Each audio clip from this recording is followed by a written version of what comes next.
Hey, from iRacing's virtual Talladega Super Speedway, we say good evening, sim racing fans, and welcome to Green Flag TV's coverage of the Blazing Pedals ARCA Series.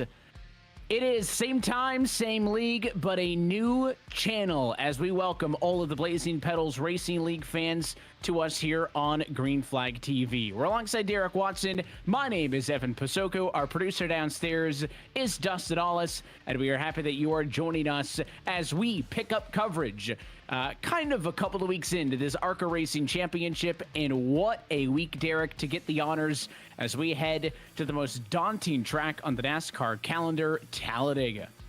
Yeah, look at this schedule. Of course, it's a long schedule. It's going to go almost all year long, but look at this.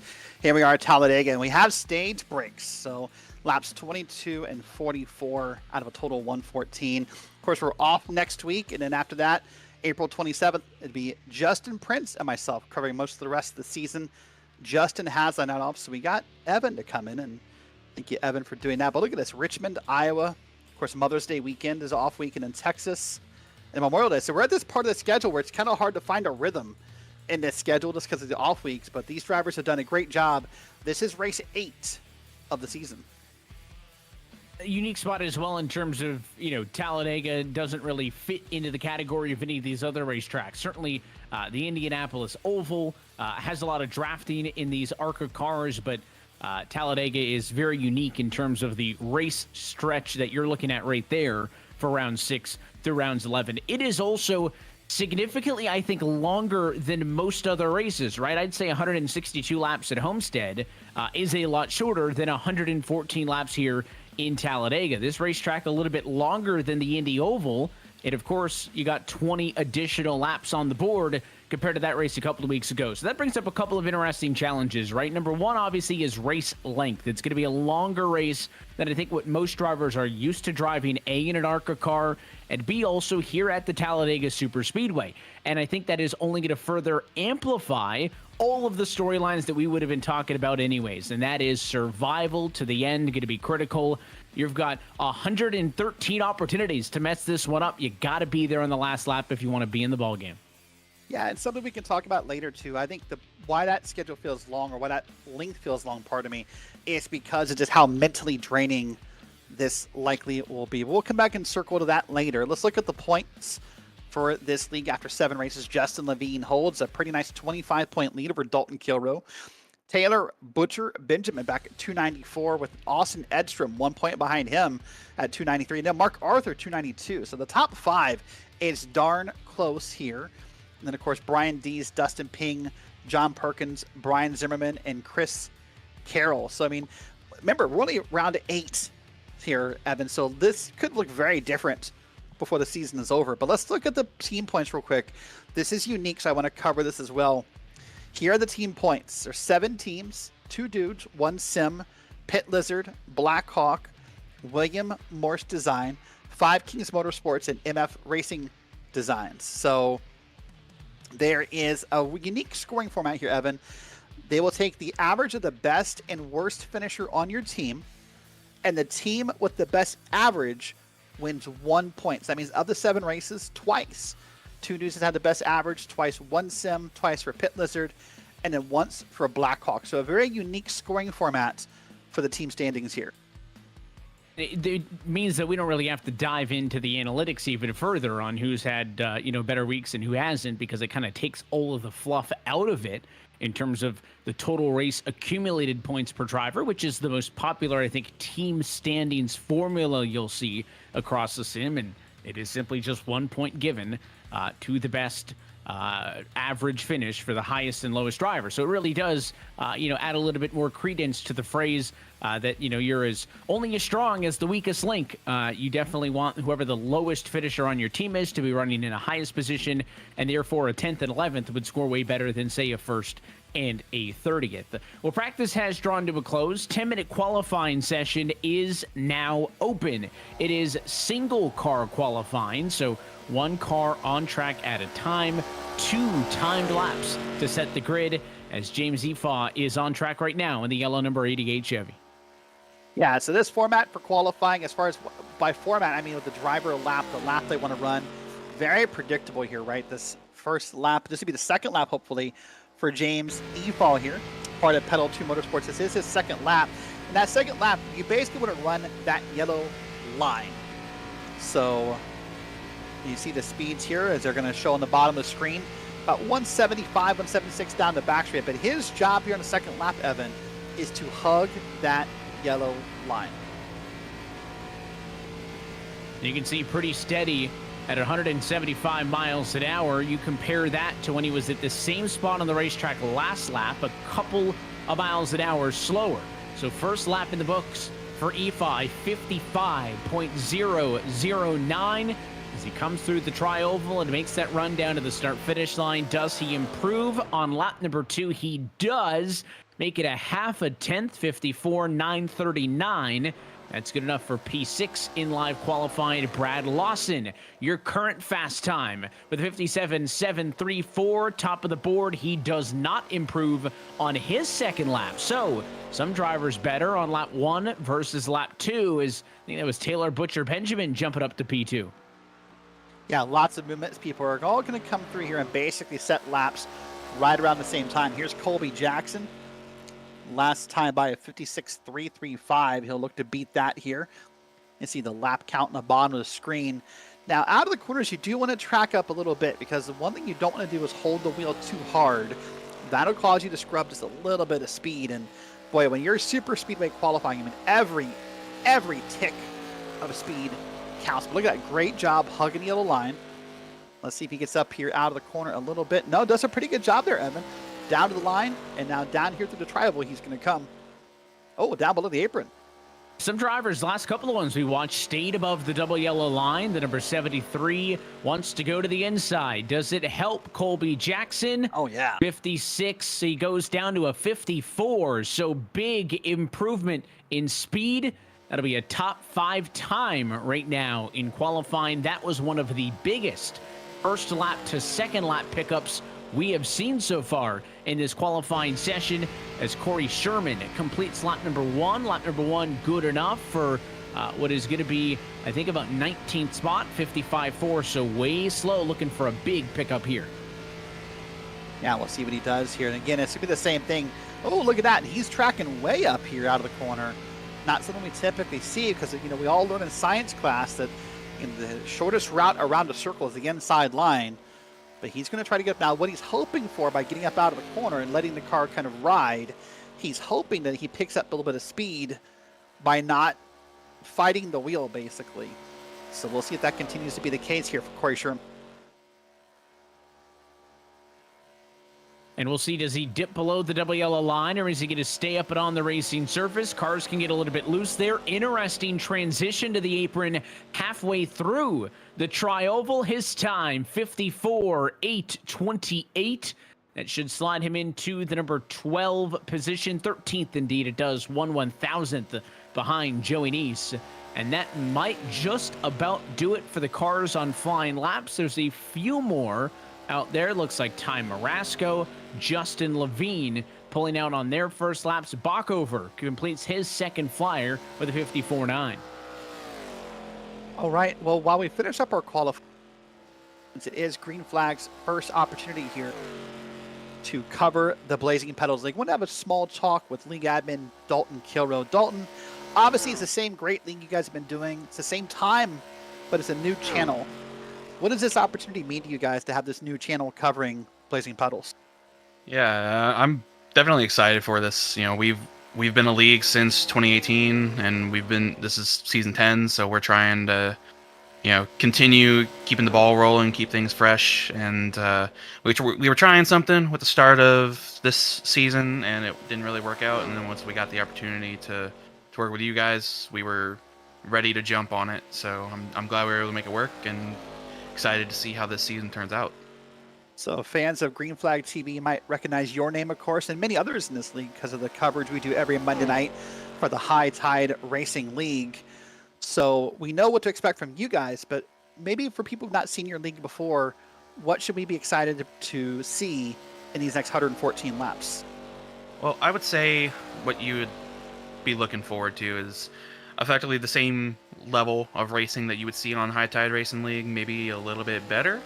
In my opinion, the skill gap and just overall skill level here on Sunday nights is a little bit higher than on Monday nights with High Tide. Not a knock at High Tide, because we got some great drivers over there too. It's just a lot of the guys in this crew have been here since the beginning. I'd say we have at least 10 drivers that have been here since 2018, just like me. And another 10 have been here since, maybe 2019, 2020. So we've had probably a good 25 drivers just in the league be here for 4 or 5 plus years. So we all know each other. We all know what to kind of expect. So we should be able to get the best kind of racing product out of each other, that better than we normally could. Well, I know all of us here at Green Flag TV are looking forward to the coverage we do every Sunday night here. So last question I'm going to ask you. Currently, is qualifying is just about over. You're sitting P5 on the board. Are you looking to run up front all night, or are you thinking about laying back and kind of seeing how this forms for the first couple stages? Judging by the people who are around me, there's only like maybe 1 or 2 that I'm not familiar with how they race. So I think I'll see kind of what happens. I'll probably just hang out for the first 5 or so laps and see who tries to get to the front, or just what happens. Just take the lay of the land, and if I don't like what I'm seeing, you'll see me drop right to the back of the pack, probably with a couple of other MFRD drivers, and we'll just hang and ride and see what happens. But if I like what I see, I'll try and do what I was doing at High Tide before popped an engine on lap 20 and stay up front. All right. Well, good luck tonight in these ARCA cars, and maybe about 114 laps from now, we'll see you in victory lane. Hey, that's the hope, man. All right. Good luck. Thank you. All right. That is Dalton Kilrow, one of the league admins here for the Blazing Pedals ARCA Series League, Evan. And he seems stoked for this race tonight. And for a lot of people, it's Talladega. This seems it brings out a certain level of excitement you don't often find elsewhere. So I mentioned, there's no real better place if you have not seen the Blazing Pedals ARCA Series prior to this to get introduced to a lot of these drivers, because we're going to have ample opportunities to talk about all of them, and they will have ample opportunities to make a splash in this race and be known. Final few seconds in the qualifying session will tick and tick away, and as the clock goes to 2, 1, and 0, qualifying is officially in the books. We're ready to go racing here tonight in Talladega. So let's go down trackside and take a look at tonight's starting grid as the cars head to the front straightaway, and pole position in the end does belong to the 85 of Brad Lawson with the 54 735, best of them all. He'll start on the front row next to the Team 5 Motorsports 29 of Trevor Harmon. Back on row number 2, third starter tonight, the number 10 of Taylor Butcher Benjamin. To the outside and fourth, the Team 5 number 18 of Jason Powell. Back on row number 3, it is the number 41, Team MFRD, 41 of Dalton Kilrow. And in P6, it is the 89 machine of Philip Van Vliet. Back on row number 4, inside starter, 7th on the grid, the 5 of Justin Levine. And to the outside, in 8th place, the Two Dudes Racing, number 12 of Mark Arthur. And rounding out your top 10, row number 5, inside, the 73 of Colby Jackson. To the outside, it's the 33 of John Perkins. Going to move on back to P11 and see Matthew Kleinschmidt. And then below him, it's Kevin Coburn with that nice red, white, and blue helmet. Brian Dees, the Pennsylvania native in the 17 car, starts 13th with Joey Neese on the outside in the 58 machine in P14. Ty Marasco, the number 1 machine, starts on the inside row 15 or P15 on row 8 with Corey Sherman in P16, part of TNA Motorsports. Cody Gibson, the Texas native with the number 7 machine at Cheetos car in P17 with Austin Derbyshire in P18. And then row number 9, Nicholas Moody, the Ohio native, the Buckeye, if you will. And that number 60 machine is P19. And William Bruton in P20. That takes us back to the next row. In the inside of row 11, you'll find the Speed Mafia 76, Rick Thompson, starting 21st, and the TNA Motorsports number 8 of Amanda Sherman starting in 22nd. 23rd on the grid to the 44 of Aaron Bockover, and to the outside, the number 99 of Timothy Babcock in 24th. 25th on the grid to the 46 of Fred Thompson, and 26th will be the Pedal to Metal Motorsports 88 of James Efaw. In number 27 spot on the grid, the number 71 of Chris Legg. That'll be the final time to take a time in the qualifying session. Provisionals will be handed out to Austin Edstrom, Brian Zimmerman, Tanner Marr, Daniel Rupek, Larry Bell, and Mike Massengill. They will start 28th through 33rd position. None of those drivers completed a time in qualifying.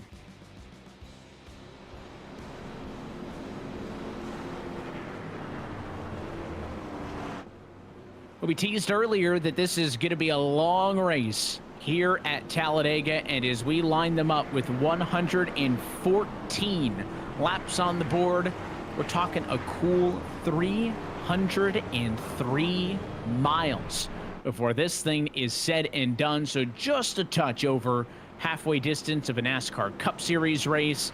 It's a stacked field, it's a long race, and it's a racetrack where it's wide open and anybody can be competitive.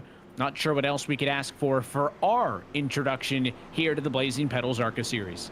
No, this is going to be a great introduction. You're exactly correct. A track I was excited that we're getting to cover as our first race here. Some things I think you're going to see different than maybe you're used to. Remember, this ARCA car has been rebuilt from the ground up by iRacing. Some of those same rules don't apply anymore. You can bump in these cars. That's going to be different from what we're used to. We'll see lots of bumping and lots of aggression as this race goes on. Well, we're happy that you're with us for the start of a new era with the Blazing Pedals ARCA Series right here on Green Flag TV. Pace car down and into pit road, and the field in the hands of the number 85 Toyota of Brad Lawson. Let's go racing at Talladega.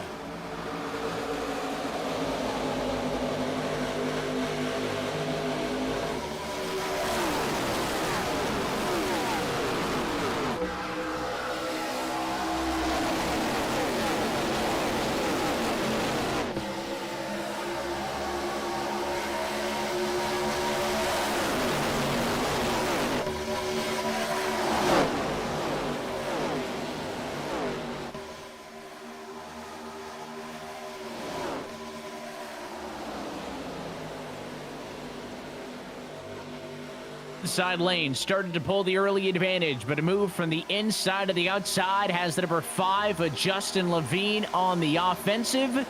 No pushing help for him off of turn number 4, and lap number 1 will go the way of the 85 Lawson leading on the inside. Yeah, we'll see if that number 5 machine can get up here and get to the front. It's got some great pushes behind him, a really solid line on both paths so far. So probably about a lap or so at the most.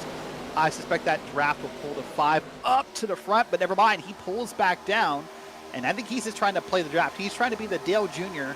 mover of this race so far. He's trying to be the instigator and to be the one who's making things happen. Now a little bit of drafted help coming on the outside in these brand new ARCA cars to the iRacing service, only a couple of weeks old. And they've got those big modified ARCA bumpers for this race in specific that hangs off of the back end and makes drafting a lot easier. And look at a 2-car move there. Make it 3. All 3 cars behind the leader jump at a line to the outside. And TBB goes to the point in the 10. Yeah, great job, Dalton Kilroe, who we talked to in the pre-race, sitting second right now in that black, red, and white machine. See there, it's the fastest lap, though. As is going to be common all day long, the fastest lap likely not turned by the leader. Justin Levine set that record. Look at him, he's trying to power his way on the outside here using some side draft. Doing everything he can. So far, they have stayed in a 2x2 manner. Nobody daring to go to a third lane yet. Plenty of room for it, but maybe a little bit later on. 8 drivers on the outside line, trailing the inside by a couple, say 75 or 80 feet or so. Everybody else lined up On the bottom of the racetrack, that's your lead pack. It's just about everybody. Couple of stragglers to the tail end. But Taylor Butcher-Benjamin leads a second consecutive lap. There's a look at that secondary group of drivers, top left of your screen. So the lead pack, everybody through P26, and then that 46 of Fred Thompson, that's the jump to the first secondary pack. They run 27th through 30th, and then those three you look at now even further back, 31st through 33rd, already 9 seconds off of the leaders, and they are not going to make race pack pace in just a group of threes. So those two groups who have disconnected going to be losing time lap over lap. Now, here's the thing, though. They might want to be disconnected. This is the alternate strategy that some drivers believe in. Remember, this first stage is only 22 laps long. So very likely, by sitting back there in a draft of 3 or 4 cars, they're not going to get lapped. So they might just want to hang back. They might want to say, hey, listen, in case something goes wrong, we're far enough in the back that we can probably get checked up and avoid a wreck. So it seems weird to talk about this, but I think they're disconnected on purpose. And we'll see if it is the correct decision. Drivers are always wary of trouble in these races. And of course, when there's the most cars on track and a big pack up front, the chances are the highest. What you have to worry about is if you go too conservative, if you, by happenstance, lose touch with the lead pack enough to maybe get lapped on a green flag cycle or to pit without strength in numbers on a green flag cycle, you're in a bad place. Again, all of those negatives essentially depend on a long green flag run to work against you. We'll see how they're able to manage that pack and how this race plays out with the cautions and the greens, if it works in their favor or not. On board with the 89 machine of Philip Van Vliet, outside pushing the number 5 car, Justin Levine. They're first and second in line. You can see the throttle trace bottom left of the lower third. Green means all the way go. As he lifts off, you see that green throttle pressure drop out. Almost full push down the back stretch. Got disconnected there, and now he'll be the line leader. That means probably looking for full throttle now. He's going to look to do exactly what Levine just did a moment ago. Levine got out there ahead of the car on the bottom and said, hey, listen, I've got to make the move down. Now, how that plays out later, we'll see, because some drivers expect you to pull down. Some drivers expect you to take the lead when you push them that far. Some drivers would say, hey, listen, I pushed you that far.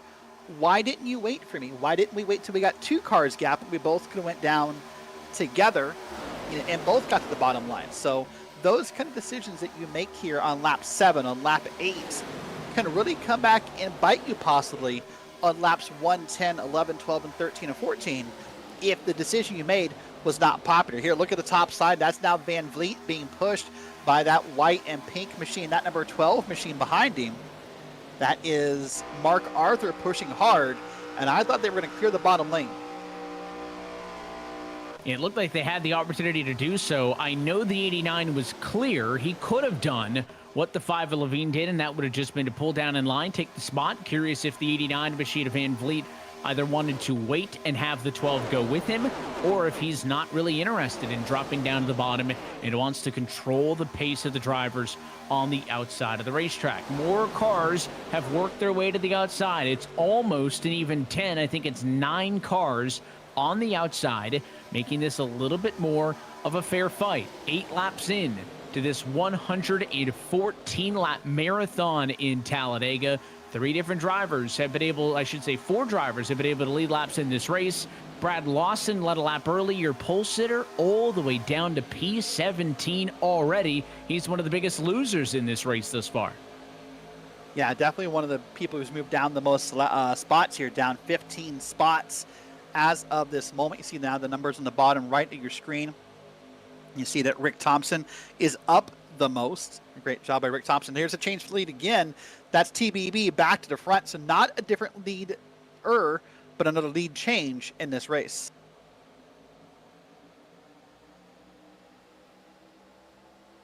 So now what I wonder about, what I wonder about now at this moment in the race, Evan, stage racing makes this league a little different. What I mean by that is in the past, when you do these longer Talladega races, you just kind of say, hey, listen, I'm going to sit back, and the only thing that matters is, am I there at the end, right? Do I have a car left on the last 5 or 6 laps, maybe 10 laps, where I can run through the field and I can, get a win? But now with the stage racing, laps 22 and 44, if you want to be successful all season long, those stage points are going to matter. And so it really creates this atmosphere where you can't lay back to a certain extent. You're going to have to be up front all day long and ready to make a move. It goes to show that the drivers who had dropped out of the lead pack, those kind of two backpacks you mentioned, maybe not drivers who are looking for stage points. They're thinking that, hey, this is maybe an opportunity for me to go to a race win where I may not otherwise be able to compete for that on a week-by-week basis. That 5 machine to Justin Levine, pretty well executed there. To the outside line, gets the push, tried to come down, I think, center off of turns 1 and 2. Had to wait till the back straightaway. He comes down, takes the lead, and just as quickly as he did that, the number 41, Adalta de Kilrow, back in control on the outside. So the revolving door at the front of the field stays open as you see this lead pack of what is 23 race cars strong continue. Now, those secondary packs are continuing to lose time to the race leaders to the tune of about 1.3 seconds per lap. Even if that maintains as a worst-case scenario, we're about 11 laps away for the end of the first stage in this race. That's going to benefit those drivers as well. So, they're not losing pace too quick, in my opinion. Certainly disconnected from the lead pack entirely. We'll keep an eye on that. And I spy cars to the third lane for the first time tonight. The number 99. It's Timothy Babcock with the 87 of Austin Edstrom. Here they come. I had wondered how long this was going to take. I had wondered with this being a 114-lap race if we would maybe get through the first stage without a 3-wide scenario, but that does not appear to be the case. And look at this, Edstrom not pushing physically. What I mean by that is he's not actually really, there he is. Sorry, he's not really hitting the bumper that often, but he's doing a great job at using that air and using the bubble, so to speak, to help push. And they've gone from probably, 6th, 7th, maybe 8th in line. They're now 2nd in line on the top side. We're now 3 wide, 1, 2, 3, 4 rows deep. And this is the exact kind of racing that the drivers who dropped back were trying to avoid. Margins are going to be that much thinner. How did the drivers in the middle of this 3-wide hold their lane discipline and not wander themselves up? The outside lane, way to the outside, but they are 3 wide, make it 5 rows deep here in Talladega. Dead heat, 3 cars, battle for the race lead. Levine continues to lead the inside, the 41 of Kilrow in the middle lane, but from the outside and across 2 of them at once. What a swing for Timothy Babcock, 4 wide now. Is that going to work? The 87 and the 1 car stacked up at a line. Morosco, real no home. The 47 of Edstrom also now outside. No drafting support. He's into the outside wall trying to stay off the 1 car. Wow, you've heard the phrase like, man without a country or, just lost or whatever you want to use in that cliche, but that's where Edstrom was. All of a sudden he found himself 4 wide at the top. No pushers, no one to follow, and naturally he'll lose speed, but he still had to kind of hold on there and make sure nothing bad happened. I'll tell you what, we talked to Dalton Kilrow pre-race, Evan, and he talked about the skill of the drivers in this league. That right there was picture perfect proof. 4 wide, lap, 13, and we're all still running green. Yeah, I thought it was going to be a lot worse than some livery being ripped off of the right-hand side of the 18 machine of Edstrom.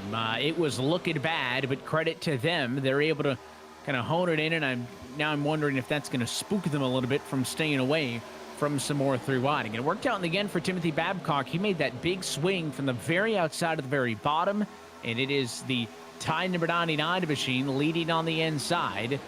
Maybe he's due for a few laps of just riding around. Haven't talked a ton about the likes of Colby Jackson and some others. Jackson, the bright green Mountain Dew Chevrolet, 3rd in line on the inside. He's been up there and in the mix for all of this. But Babcock, your biggest mover in this race, up 22 positions, continues to be the leader on the inside. Yeah, doing a great job. And there's really flipping it back and forth as Babcock and Taylor, Butcher, Benjamin. I think TBB was the best you came up with that. That makes it easier than saying all 3 names there. But they're really flipping it back and forth as you go here through the laps time and time again.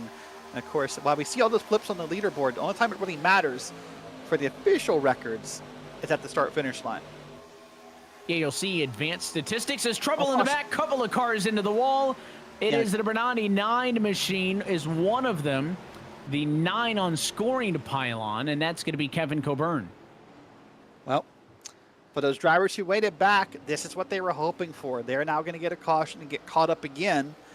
And now they'll be in contention with only a couple of laps to run here. Now, wait. He's parked there. Oh, there he goes. He's just kind of letting the field by. Let's see what happened to him here. Looks from the bottom of your screen. Get off down to the apron. Comes back up, and I don't know, Evan. From that angle, it's kind of hard to tell. I mean, that car comes off of the racing surface onto the apron on the exit at turn number 2. In my eyes, once you leave the racing surface, I'm not going to say voluntarily, right, because the car might have got loose, but once you leave the racing surface, the onus is on you for a safe rejoin, right? Pulls down, 58 holds his lane, he comes back up, and then there's the contact with the number 58 machine of Joey Nace. But in my opinion, Nace thinks, all right, he's pulling over, he might be trying to drop back. He's not expecting a 99 to just come right back up. No, not even a little bit. I wonder if the 99 maybe, I don't know, if got a little loose. The car just kind of shifted to the left, and I think he was trying to get back on track and just wasn't clear. But you're right. I mean, I agree with you. Let's watch from behind here. This is from Joey Nace. I mean, he had no idea that was coming, and then did everything he could to try to keep it out of the wall, and he's going to be mostly okay. We'll have to wait to see how bad the damage is, or, he has some required repairs, unfortunately, so that's too bad to see. Well, there's a pitter. There's 1, 2. Whoa, more people coming down than I thought here. They're going to go ahead and get the gas and tires, or at least gas now before the cautions, or excuse me, before the stage is over, so they don't have to stop again during the stage break. An interesting call. It's a 50-50 split. The race leader, Timothy Babcock, one of the drivers in and out. You look at him there, as his service will be pretty quick. Left side tires and fuel. And the race off of the pit lane at the far side will be won by that 99 machine of Babcock. Looks like everybody pretty much on the 2-tire and fuel call. Levine, Jackson, Powell, and more all in either the high 7s or mid 8s on the pit stop time. Yep, so probably just gas only is what that means for anyone, unless, I mean, probably maybe James EFAM has a 15.9. That may be gas and tires. Brian Zimmerman, the same 13.7. But if you're sub 10 seconds, maybe 2 tires, but definitely not 4. It's interesting. Jackson goes for 2, Babcock goes for 2, but Levine doesn't. And their pit stops essentially the same time. In fact, Jackson with tires, 8.2, Levine without them, 8.5. So, I mean, if you're adding enough fuel to give you the time to go for 2, I don't see any reason why not to. Yeah, I agree. But what's in my mind more than that a little bit is obviously where I am in my head right now, Evan, is thinking that those drivers are sacrificing stage points, right? Because it's 13th on up. Chris Legue on up on the left side of your screen at 13th. Everyone up did not pit here. There's only, so I would think that everyone who pitted has the idea more about worrying about winning than stage points. Now, you could probably argue if you're 14th, if you're Babcock, if you're 15th Levine, maybe you can fight for 5 spots before this caution or before this stage ends. But I think you probably just threw away a lot of stage points for a pit stop. The first cars off of pit road are going to be scored 14th on the racetrack. That would be Babcock, then Levine, Jackson, top 3 off of the pit lane, as we mentioned. The restart might give them 4 laps to try to get some points. They certainly have a fighting chance to get into the points. The question is, are they going to be aggressive / desperate enough to go for the 3 wide, to make the big moves, to try to get a lot of stage points, right? Do they go for a few, or do they get crazy and go for a lot? Well, typically history tells us at Talladega, when there's only a couple laps left in anything, that crazy is the more likely common answer. So I think the question I have, less so about Levine, Jackson, Babcock, and that group. They're going to get crazy and try to get the stage points. But what I wonder is, if you're up front, if you're Dalton Kilroe, TBB, Philip Van Vliet, Trevor Harmon, and that group, are you content maybe where you are? No, what I'm saying is, are you willing to sacrifice getting a win in the stage and possibly, messing it up? With the lights out on top of the pace car, what this does is bring some new faces up front. Now, Taylor Butcher-Benjamin, Dalton Kilroe, Philip Van Vliet, those drivers had been up there. There's no surprises there. But some of the drivers taking advantage: Cody Gibson, Aaron Bockover, Rick Thompson, Brian Dees, Amanda Sherman. Those were drivers who we had not been previously talking about having been in the mix for a top 10 spot, and now they are. You see the positions gained, and Bockover up 14, Leg up 15. So it'd be interesting to see those drivers knowing that a pit stop likely to come on the back end of the end of stage number 1 in this race. They're kind of all in on the stage points here. Ironic, because again, half of them maybe were hanging it back and seemingly wanting to be away from the lead pack. So we'll see how the strategy flip up plays out. We'll come around to take the green flag at lap number 19 in this race. That'll give us 4 laps to the end of stage number 1. Yep, so this will be a mad dash. You see it again at the top of your screen. Stage ends on the conclusion of lap 22. All right, Evan, we'll pace cars down, and I'm ready to get this thing going. The number 10 of Butcher Benjamin gets to control the restart on the inside. Again, don't expect a big jump, though. You're going to want some help as you get these ARCA cars up and through the gears.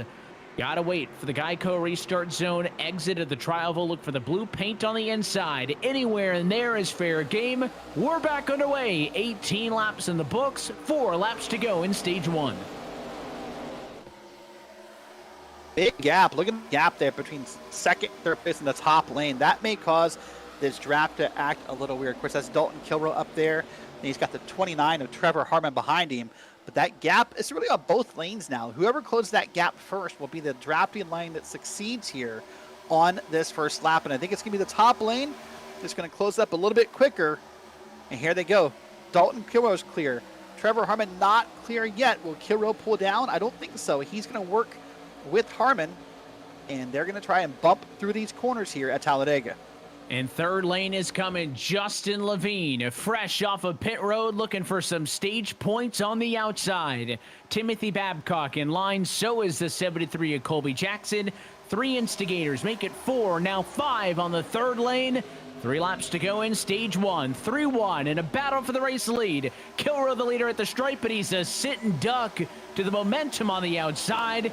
And Levine gets the pit stop in, gets all the track position back in less than a lap and a half, and the 5 is back to the race lead on the outside. What do I know? I was concerned he threw away a stage win. What do I know? Here he is, 1, 2, probably 3 cars clear if they all wanted to pull down, at least 2 of them. And there he goes, now down to the middle lane. It's now Levine, Babcock, Jackson in that order, and they can pull all the way down, and they will. Oh, he got spun. He got hit in the back, and he has lost the pack. He's safe, no yellow, but Levine will not win this stage. Oh, and now troubles the 44 car. Yellow comes out. Aaron Bockover is involved. Also, the number 7, Cody Gibson, heavy damage in that one. It'll be interesting to see where that 5 gets scored. With the moment of yellow, again, almost assuredly out of the points, but the yellow came out as he was dropping to the rear. This should bridge us to the end of stage number 1 and will benefit. How about the top 3, Babcock, Jackson, and Kleinschmidt? Even make it 4 of the top 5 if you count P5, Austin Derbyshire. All those drivers were on pit road. They're going to get a lot of stage points. There's a second look at the 5 getting sideways. He saved it, but I think some residual effects of that contact accordion through the field and led to the eventual wreck, which we'll get a look at in a second. Yeah, I was wondering if maybe there was just a checkup out of fear. Watch the top lane here. Some cars start bobbing and weaving around, and the 44 went from the bottom lane to the top lane pretty quickly and got hit a couple times. And not sure if maybe he tried to move up to let Levine in. It just so happened so fast that you can see it fully, but I don't know. An unfortunate end, but I think anytime you have a pack of cars who are off strategy and are going to be aggressive, you got to expect this to happen. And you can see the checkup happens in the middle lane first. I can't tell if that did have anything to do with, was the first car who checked up in the middle there, Derrick, maybe seeing the spinner up front, worried that it was going to come up the hill, checked up out of instinct. And then look at this. More decisions on pit road. Babcock only working lap number 21, going to pit from a top spot. seems like all these drivers throwing away stage points. Yeah, well, we get the word from race control. I wonder if they're going to call the stage a little early since we're under yellow, as I would think that's the only reason you'd pit here. So I'll try to confirm that during this stage break and make sure of that. But, well, at this point, that means everyone has pitted except for one. Let me confirm that. I'm showing Philip Van Vliet as the only person still who hasn't pitted. So that's the part that I'm surprised by, Evan, is that 2 cautions and no pit. Because, I mean, he cannot go, I don't believe, until lap 44. I know we've had 2 cautions here, but I don't see how he makes it to lap 44 in these ARCA cars without pitting. So this is a little curious to me.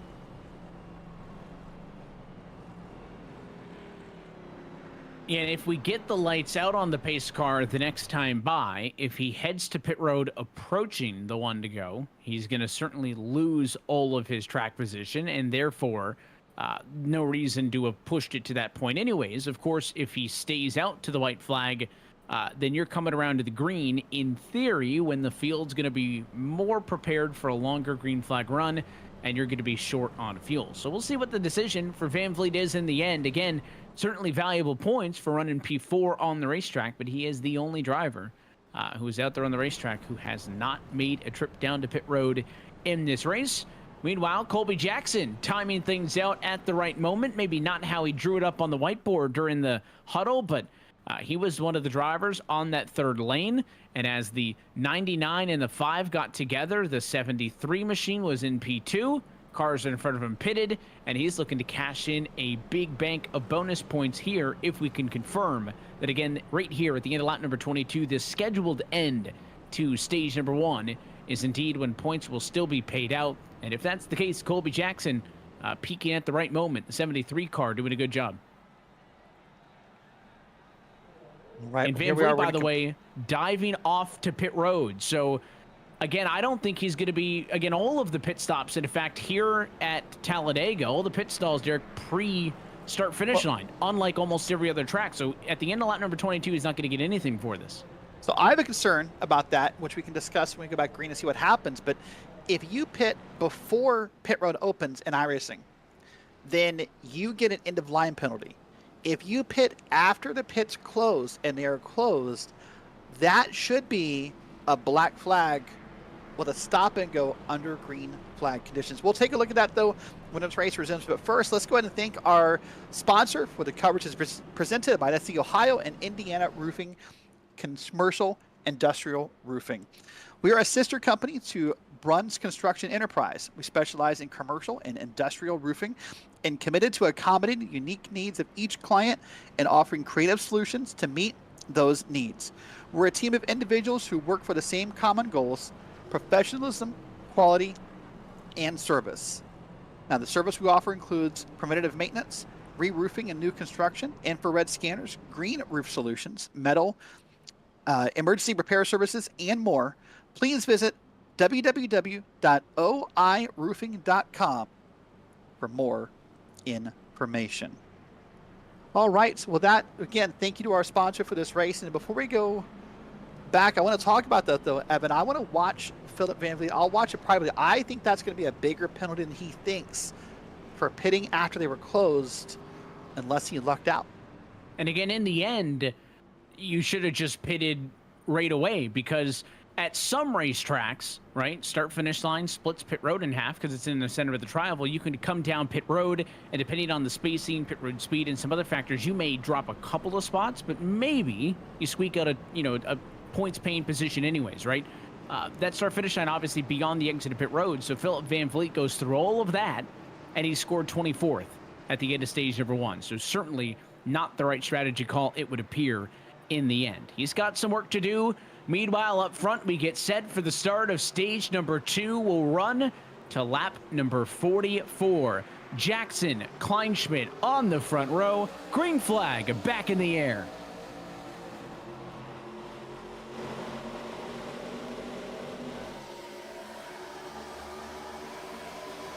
Wow, look at this. The last time we did a restart, Evan, that top lane and bottom lane were pretty identical in what they were doing. This time by, that bottom lane is linked up that top lane. Look at that massive gap, and now we have a new leader for the moment because that number 59 machine has pulled down and taken the lead here at Talladega. Dropping down, taking over the top spot is Kleinschmidt. The outside didn't get the restart, but they got two cars hooked up together. It was the number 1 car, Ty Marasco, who pushed him to the race lead. And now the DQ Ford leading on the outside puts the number 1 car into position number 1, looking for lap lead first on the day. As you see some more drivers splintering off and headed down to the pit lane, there is the presumed penalty, which you are anticipating, Derrick, for Van Vliet. Also, Brian Zimmerman due to pit road. He must have some sort of penalty as well. Yeah, I'm guessing those guys, just, with all respect, lost focus of what they were doing. Probably maybe in voice chat trying to work on plans of when to pit and who to pit with, and just kind of forgot to pit because no one wants to do it that way, right? Nobody wants to do it. They're going to serve massive penalties. They're maybe just now about to pull out of their pit stalls. If they stay on the lead lap will be a question here, and I don't think so because, I mean, as we sit here, Van Vliet is just now pulling on the pit stalls, and the field is coming out of turn number 4. They're going to get lapped here. Yeah, even if they could get up to speed before the field, it doesn't matter. Single car speed, you're going to be significantly slower than the speed of the rest of the field. Zimmerman's still in pit road, so major issues for the 28 Ford that are clearly going to take him out of this race contention. He's just off of pit road now, but that was an extended stop for him. Meanwhile, Van Vliet inside at turn number 2. Here come the leaders at full speed. They're going to be getting to him very shortly. The benefit, if anything, for Van Vliet is that'll put him as the lead car 1 lap down. He'll be racing against Zimmerman for the Lucky Dog spot. There's Zimmerman, back of the screen, coming off at turn 2. And there is, front of the screen, the 89 to Machida Van Vliet in turns 3 and 4. So now that becomes a battle within the battle of this race as those two cars battling for the Lucky Dog spot, because I would be shocked if we go with the next 89 laps consecutively to the end of this race without incident. Of course, you're going to have an opportunity at the end of the stage, and that's the pressing issue, is stay in that position for the next 18 laps. Yep, that's all you can do right now is hope that at the end of the stage that you can somehow, find your way as a lucky dog. Or, honestly, it sounds awful to say, but if you're Philip Van Vliet, you are the biggest cheerleader or proponent of a yellow flag right now. You're hoping something small happens, not to a teammate, maybe in a single car spin, but you right now are just praying, begging, pleading, anything for a caution. In real life NASCAR, Evan, we've heard those stories from the old times of people throwing water bottles out the window or gloves or anything. If he could, he'd be throwing water bottles, gloves, hats, whatever he could find to get a caution on the track. Yeah, they would be getting creative to get what they need, and now you hope that those drivers are just going to be able to manage this strategy. And how does this play out with the leaders now? Catching the 89 Machida Van Vliet. Do they go 4 wide as he stays on the bottom? Yes, they do. So 3 wide leaders going to have to condense into 4 wide as that slower lapped car holds the bottom. It's going to make for some hair-raising moments in the center of turns 1 and 2. And eventually the 89 will be assimilated into the lead group as the draft picks him up. It is certainly the instigator decision. If you're Philip Van Vliet, right, he could have gone to the outside, let everybody get by a little bit easier, but by holding the bottom and making everybody else's lives a little bit more difficult, this is the end result, and that is he essentially becomes a part of this lead pack, just being 1 lap down. Yeah, you're right. That's the pros and cons. You're exactly correct. Some people would even say, why didn't you get down to the apron and just let the field go? That would have been the other option for some people's minds. But you're right. By sitting there, he gets to now get sucked into this draft and hold on to it so he can hopefully find himself as the lucky dog. Remember, he's racing Brian Zimmerman, who's also 1 lap down as of this point. So he's hoping to stay just where he is. Well, let's take a moment here. There's, of course, that caution that happened about 10 laps ago now. It involved Joey Neese, the driver of the number 58 machine. And I want to take a moment and talk with Joey. Joey, from your perspective, what happened in that wreck? Oh man, Kevin, he fell out of line there, and I didn't know what was really going on. I thought he was maybe falling to get behind us or something, but apparently he lost power there, and it upset everything. And when he was trying to come back up, I was there. I tried to get out of it, and it was a done deal. Game over. So unfortunately, we saw you logged out of the race. You're done. Just too much damage on the car. Yeah, they they said we couldn't continue, so we're done for the night, and we'll try to bounce back. And hopefully tomorrow we'll have a good run with high tide. And these Sunday night races, man, they're killing me. This is 3 weeks in a row of DNF'd, and it's part of it. So I want to talk to you for a second. Evan and I had a talk about this race being 114 laps total. That's a long race for Talladega. As a driver, what was your mentality tonight? Were you willing to sit back and ride? Did you feel the need to be involved in the pack, or what was your goal had that wreck not happened? I mean, honestly, every driver from Team 5, we had planned on just kind of riding around and biding our time until we needed to, and it was going to be a little bit later on, maybe probably 40 to go or so. We was going to start making moves in, but yeah, it just didn't work out for me tonight. It's part of it. All right, well, hopefully the Easter Bunny will bring you something pretty awesome in your Easter basket when we're off next Sunday, and then we'll see you 2 weeks' time at Richmond. That worked. Thank you, guys. All right, thank you very much. That's Joey Neese, driver of the 58. Evan, unfortunately, just kind of found himself in the middle of something he didn't really want any part of. Talladega get a Talladega, and an unfortunate end to the night for Joey Neese, who's going to end up 33rd of 33 cars in this race. He, Kevin Coburn, Nicholas Moody, Aaron Bockover, Cody Gibson are the drivers out of this race. 5 cars to the garage as your race leaders have 31 laps in the books this time by. Right, it feels like it's gone by really fast, hasn't it? I mean, it's 31 laps at Talladega. When you're doing, at best, 50 seconds a lap. So really, this race is moving by pretty quickly. Sometimes when we get to Talladega, drivers get fearful of the what-ifs, right? What if, those yellow flags start flying, and what can happen there? But so far, we're doing great. Looking for 3 wide again. Believed it to be Dalton Kilroy on the outside, and cautions out again. I don't see it yet on the track. Oh, there it is on the bottom. That's the number 10 machine. And that is TBB. He's in the wall at Talladega.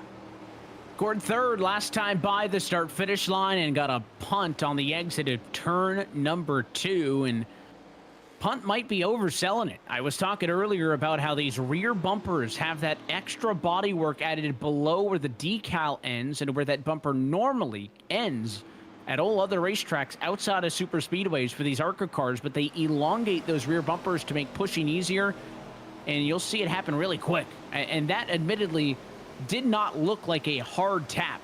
The number 1 car was in line behind him. The first hit sent the 10 up the hill. Second tap sent the 10 down and spinning, and it was a great piece of driving, I'll say, for Taylor Butcher Benjamin to lock that thing up as fast as possible. And after getting spun off the banking at 150 miles an hour, make no contact with the outside wall at all. Or inside wall, I should say. Yeah, I was wrong. I thought, based upon the first camera angle, maybe he had made contact. Now, what happens here, in essence, Evan, more so than the bumps themselves, neither bump looked perfectly center. And that's the key to drafting or bumping for any car. I don't care if it's the ARCA car, the truck, the Xfinity, the Cup car, what have you. Those bumps have to be even to the back bumper. The first bump may have been close to center. That second bump, though, when you bump someone with your bumper into their right rear panel or right rear fender, that's what's going to happen. You're going to send them around just like that. So good news for TBB, not in the wall like I first thought, but it will put him in the back of the field. So again, certainly could have been worse. It was a great piece of defensive driving to keep that car out of the inside wall. And is able to continue this race. He'll come down to the pit lane almost certainly this time by. Looks like Ty Marasco, Edstrom, Jackson, Derbyshire, Kleinschmidt, Levine, Rupik, and more down pit roads. A bit of a mixed bag for cars down and in. Your top 12 drivers will stay out as this restart will bring us inside of the final 10 laps to go here in stage number 2. I'm watching those pit stop times again, for the most part, 8 seconds or under. So we're still talking gas, maybe gas and 2 tires, a 9.9 for Colby Jackson, a 14.6 for Austin Edstrom. So we have to think that was probably 4 tires. And, that's an interesting talk to have here because typically, the words people use is tires don't matter at super speedways. So I'm always curious when people do take 4 tires. Is it just you're scared of having the imbalance of 2 tires new, 2 tires old? Or I'm always curious what brings someone to that decision in iRacing for taking tires, because the tires don't wear a whole lot here at the super speedways. That's why I think we saw some drivers, tires on that first trip down to the pit lane was kind of take it or leave it, right? I still think that if I can get them in the time frame into which I'm going to be fueling the car anyways, Right. I might as well. But I might not burn an extra second or two, at least every pit stop for right side tires, especially because this race hasn't had that much green flag racing. Now, that's not to say that there's been riddled with yellows, right? We did not have to stop the race for the end of stage number 1. That was essentially done so by a natural caution flag anyways, but you're not talking about cars that have been out there for 40, 50 laps on green. I don't know if anybody's been out there for a run, I guess, longer than 22. Yeah, I agree with that. So you're right. It's been kind of curious. And I agree. Like, if we were to run these cars dry, it would probably take as long to put gas in as 4 tires. That point, I understand the call. That's so I'm just curious now. But I do want to point out, by the way, you saw Philip Van Vliet had that pit stop time all by himself. He was the lucky dog. So he is now back on the lead lap. He'll start into the longest line. That's the penalty for being a lucky dog. And we'll see a couple more people coming around. So Van Vliet had that mistake earlier, got that black flag, but at least for now is recovered back to the lead lap. And you could argue, hey, whether you're first or last, you're probably in contention to win at Talladega. That is the key. Is there are nuances, stage points, keeping the car clean, R&D, working with teammates. Those are all things that matter lap by lap. But it goes back to what I said at the very beginning, and that is, at the end of the day, it really doesn't matter what happens in the first 113 laps of this race. You just gotta be in it when it matters at the end if you want to score the lion's share of the points and be in contention for a race win here in Talladega. So, getting set for the restart, Rick Thompson and Dalton Kilroe going to be the cars on the front row. Your top 12 drivers in the end, all cars who stayed out, they all pitted under the yellow flag, which ended stage number 1. So they have either 13 or 12 laps on their tires. First car on fresh fuel, we'll call it, Justin Levine in the number 5 machine. He's going to be back in the number 13 spot with some work to do. Everybody from that point back filled up on fuel and some maybe more tires than other. Pit stops on the last cycle ranging anywhere from 7 seconds to 15 seconds long. And again, watches, we see these onboards and you see the lower third and you can watch the throttle trace on the left-hand side of your screen. Getting up through the gears, it's going to be critical, obviously, to be quick on your shifts, to stay close to the cars in front of you. But this kind of applies for the rest of the race. Anytime we go on board somebody, watch that throttle chase, bottom left, and kind of see how they're feathering the throttle under green and see how it compares to maybe a car on the front row versus a car back in traffic. Traffic's where William Bruton's going to find himself. He starts to the inside of row number 4. That's going to be the number 7 spot. Coming to the end of lap number 35, it'll be just about 8 laps left to go here in stage number 2. Some critical points on the line. They wrecked coming to the end of the last stage. Can we get there? Green flag back in the air. It's a big jump up front. Well, you said to watch that throttle control, so for now you'll see that throttle's going to be hung down to the floor with Bruton here wanting to get the car up to speed, but it doesn't take very long. You see that's their first little blip in this draft. The only person who should be full throttle 24/7 is the leader. Other than that, you're going to have to lift every now and then to make sure you don't run the person in front of you over. But here we are, 3 wide. No one's being patient, and that Tide machine is stuck in the sucker hole, and he's going 1, 2, 3, 4, maybe more spots back in the middle here on lap 36. And finally, 33 going to pick up some help. It comes from the number 12 machine of Mark Arthur. How much damage is done? 3 drivers clear on the outside of the racetrack. Odd man out going to be Corey Sherman. All the cars in front of him were able to clear that 33 of Perkins in the middle lane. He is not able to. Now he finds himself on the back foot, and everybody tries to dive down to the inside to get some steady footing. Inside has the advantage by about 6 car lengths, but here comes the outside now. Perkins was going the wrong way last lap. Now he's got a couple of cars drafting.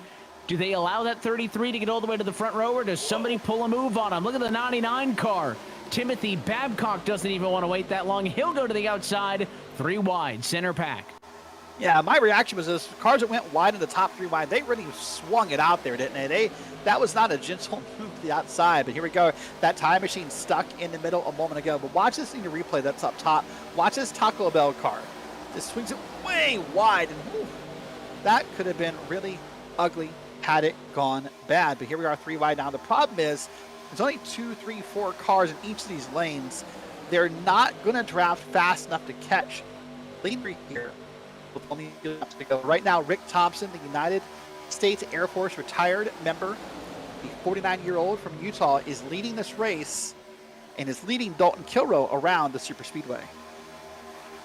You're doing a good job on the bottom. The strength in numbers is the key. Part of me feels like if Babcock and the 73 of Colby Jackson didn't go and make a third lane and it just stayed in line behind John Perkins, that a rising tide would raise all ships and all those drivers would have been able to get to the lead as a group. Instead, the outside lane has completely fallen apart. Babcock has to fall in line. That's going to drop him down to about the 17th spot. And now that there's strength in numbers again up top, they can try this again. Perkins, the leader, pushed by Arthur. Third car in line, Justin Levine up top. Nobody from the bottom going to jump up and challenge. And now he's going to get a good look at fighting for the race lead. Well, again, another fastest lap set. That thing will tick off all day long. Mark Arthur, now the driver who holds the fastest lap. But watch this here on the bottom and see just how close they get together. And that's the right way to super speedway race. You saw how this kind of full of bumper that windshield was. In my mind, Evan, if we're here at the super speedway and we're racing, and if you can see anything other than the bumper in front of you, you're probably not close enough as you could be in this draft. I guarantee you, for example, that Tide machine up top, that 99, he can see nothing out of his windshield except for the back of that number 5 Taco Bell machine. Yeah, there is a lot of trust, and not necessarily in the person, but just the car in front of you to lead you the right direction. There is the kind of in-sim cockpit shot. That's exactly what Timothy Babcock is looking at home from behind the virtual wheel. Look at all of the movement as this outside lane tries to get coordinated as they slide high and low. Second half of the corner, they get a little bit more coordinated, but they spent a lot of time at 1 and 2 just trying to get lined up with each other. 3 cars up from that perspective. That 85 machine of Brad Lawson, he moved from the bottom to the outside. He's kind of cheating 2 lanes right now, that 85, trying to get some draft off of the 17, but also trying to be the leader on the outside. And Levine, impatient with the 18 of Jason Howell. He'll go to the outside, and he's got support. Yeah, Levine just got a little impatient with that sort of teeter-totter, the back and forth, the indecisiveness, if you will. Said, hey, you know what? I'll just go do it myself. Like, I'll go to Pier. I'll take the 99 of Timothy Babcock. I'll take some others, and we'll just go move to the front. And right now, that's what they're doing. They're going to pull down here to the middle lane, and that's going to allow them to be closer. It's going to allow them to pull some side draft. Now, what the side draft will do, it's a deceiving name, Evan. It's not actually going to make them any faster if they pull it off correctly. What it's going to do is it's going to take some of the draft off of the cars in that bottom lane, and so therefore it doesn't make the cars in the middle faster. It makes the cars in the bottom slower. But look at this now. Now there's another third lane. Remember, Levine did it a lap ago. Well, now we see the 45, I believe it is, up top. Now he wants to lead a third lane.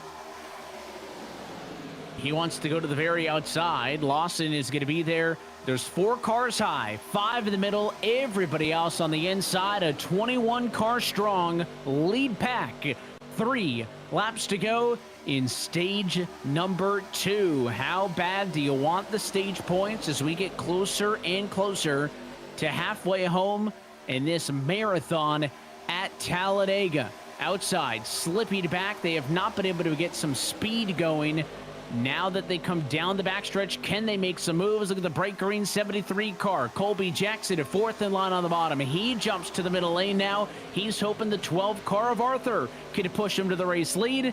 And that 17 of Brian Dees has been flaky to the bottom. I thought he for sure was going to look to the middle. Instead, he'll stay low. It's the 41 of Kilrow who looks to the outside. The 73 doesn't want to go with him. Jackson goes high. His help doesn't follow. 3 wide, coming to 2 to go in the stage.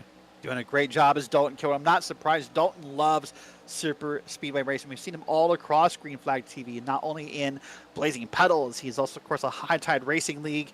And about a month ago, Nolan Ripple and I got to watch him do the Cyber 500, where he almost walked away with a win in that full-length Daytona 500 event. So Dalton, no stranger to this type of racing, really good at it.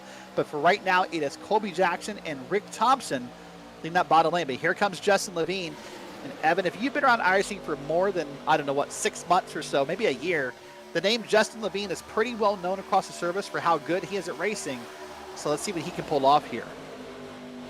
You'll see if he's going to be able to make some magic happen. 1 lap to go in the stage. This time by Levine still leads the middle lane. That's going to be good enough for 3rd or 4th at the stripe. Is anybody going to make up the gap to Colby Jackson? The 76 and Thompson goes high. Jackson throws a block. The 76 going to go all the way into no man's land up top. He sees all of those points drive by on the inside. Wow, Rick Thompson has got a block thrown really hard and a really scary block too. Luckily for Colby Jackson, that worked out. It didn't have to. It could have been very, very bad. But now look at us, a new leader up top. That Taco Bell car, you can say it's making a run for the border as we come down to the end of the stage. Inside has the momentum. Outside, fracturing as they can't all be in agreement. It's going to be a 2-car race. It looks like off of the corner. Jackson to the outside. Here comes the 17. Brian Dees. Where can he go? Can't find an opening. He'll get a shove late. Drag race to the end of the stage. Inside lane, Colby Jackson. 1/100th of a second leader at the end of stage number 2. That was close. I mean, that was close. That was crazy. That was everything you could hope for. And hey, that's what I'm hoping for in about 70 laps from now, that we see the same thing at the end of this race. But great job by Colby Jackson. Read the draft appropriately, made the moves he needed to, and walks away with a stage 2 win. Well, how's that for an exciting run? And we're not even at halfway home in this race. All of that excitement just for stage points. Yeah, right? That's the best point. I mean, Colby Jackson teammates down here with One Sim Motorsports with Justin Levine, who he went on by and beat for this stage. But when they come to the line, they'll catch up with the pace car in a moment. But you're right, that was crazy just for a stage point or two. And now we get to line them up and do it all over again. First, though, I think likely mass trips to pit road for service to fuel them up, because by far and large, the 3rd and final stage in this race going to be the longest of all of them, more than the combined distance between both stage number 1 and stage number 2. So that's obviously going to be a different challenge. These have been short sprints. Drivers have been quick to want to come down pit road. But in the end, it was clear that the attempt for stage points reigned supreme over the pit strategy, over the fuel strategy. And now this race is different. You've gotten all of the bonus points that were available out of the way with stage 1 and 2 being completed. And now as we go into stage number 3, this is long enough of a stage to be its own race. You're going to be talking probably 65, 66 laps to go or so.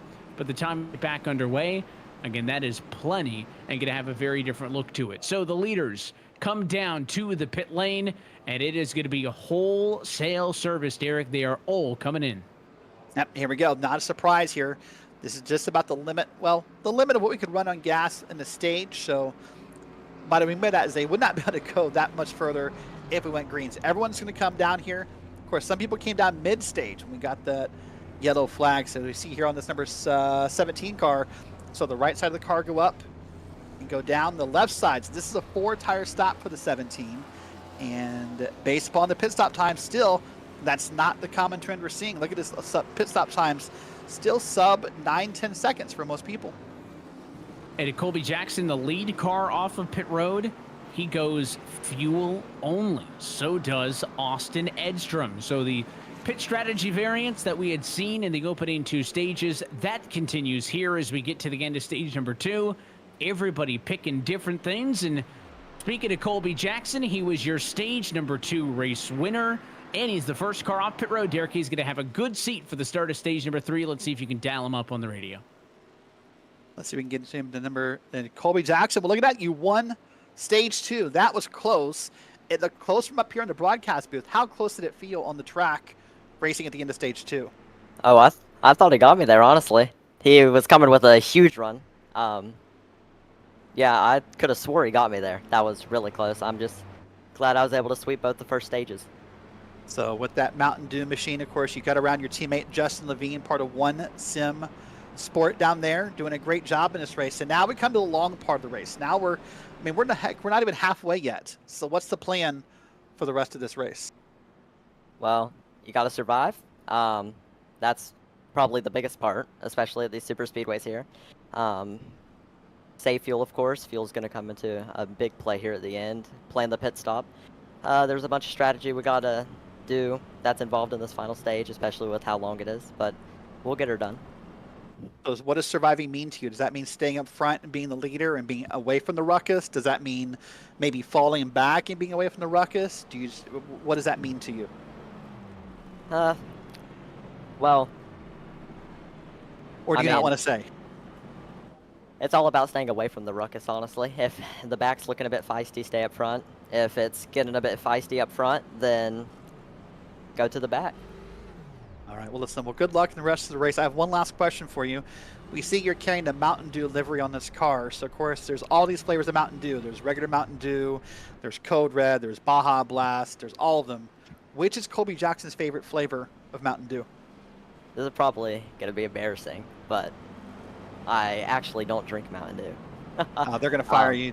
Your sponsorship is done, my friend. That is the end of that.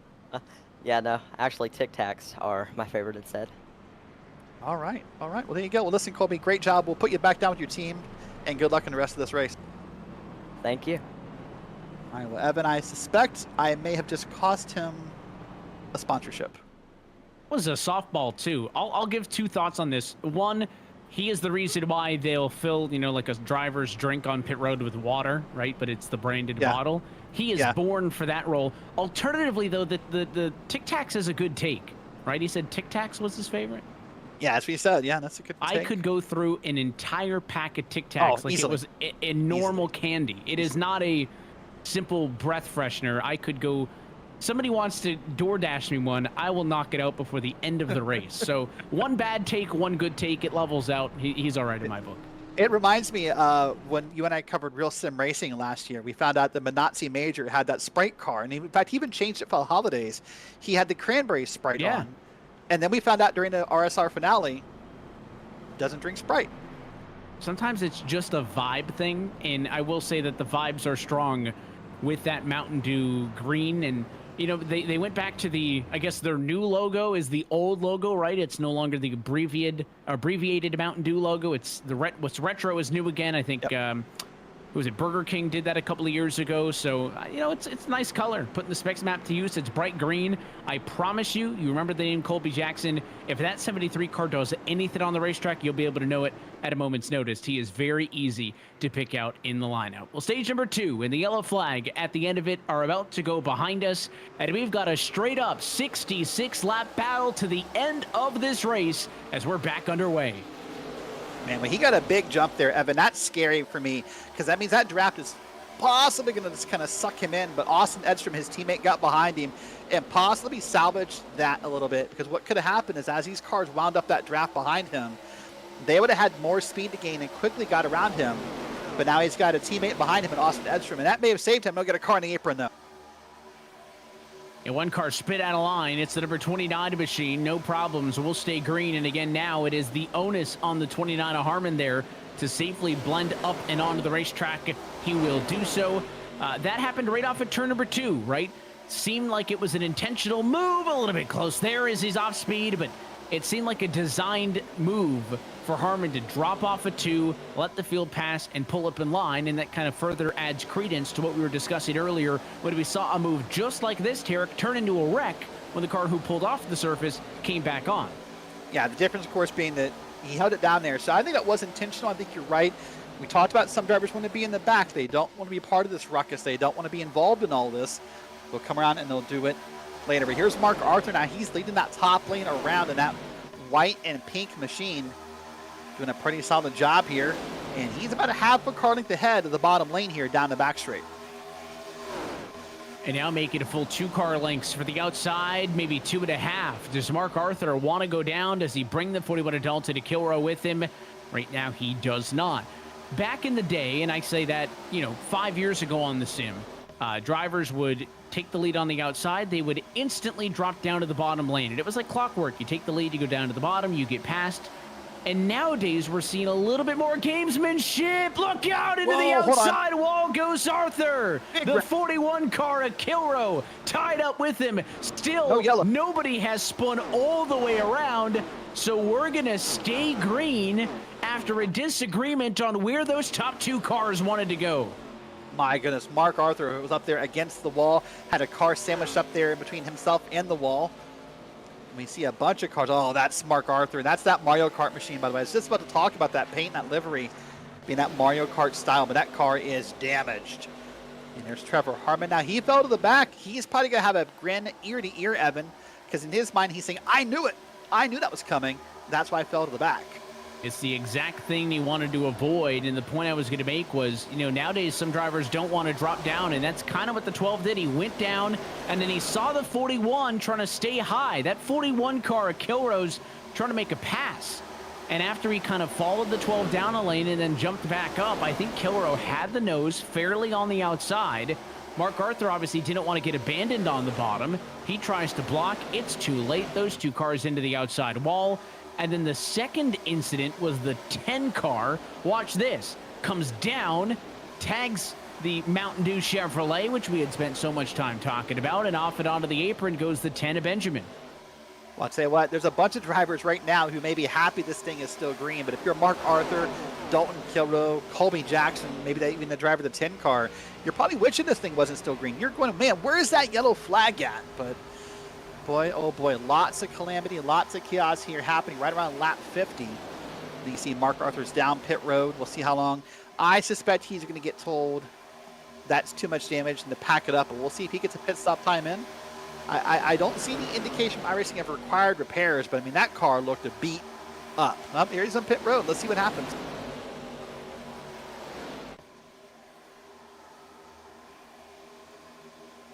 Watch those pit times to see what Mark Arthur's up to. Certainly forced to pit road for repairs. Is up front John Perkins, 3rd car in line on the outside, trying to make some moves. Here's the divide amongst the leaders. That second group you just took a look at, 3 seconds off of the leaders.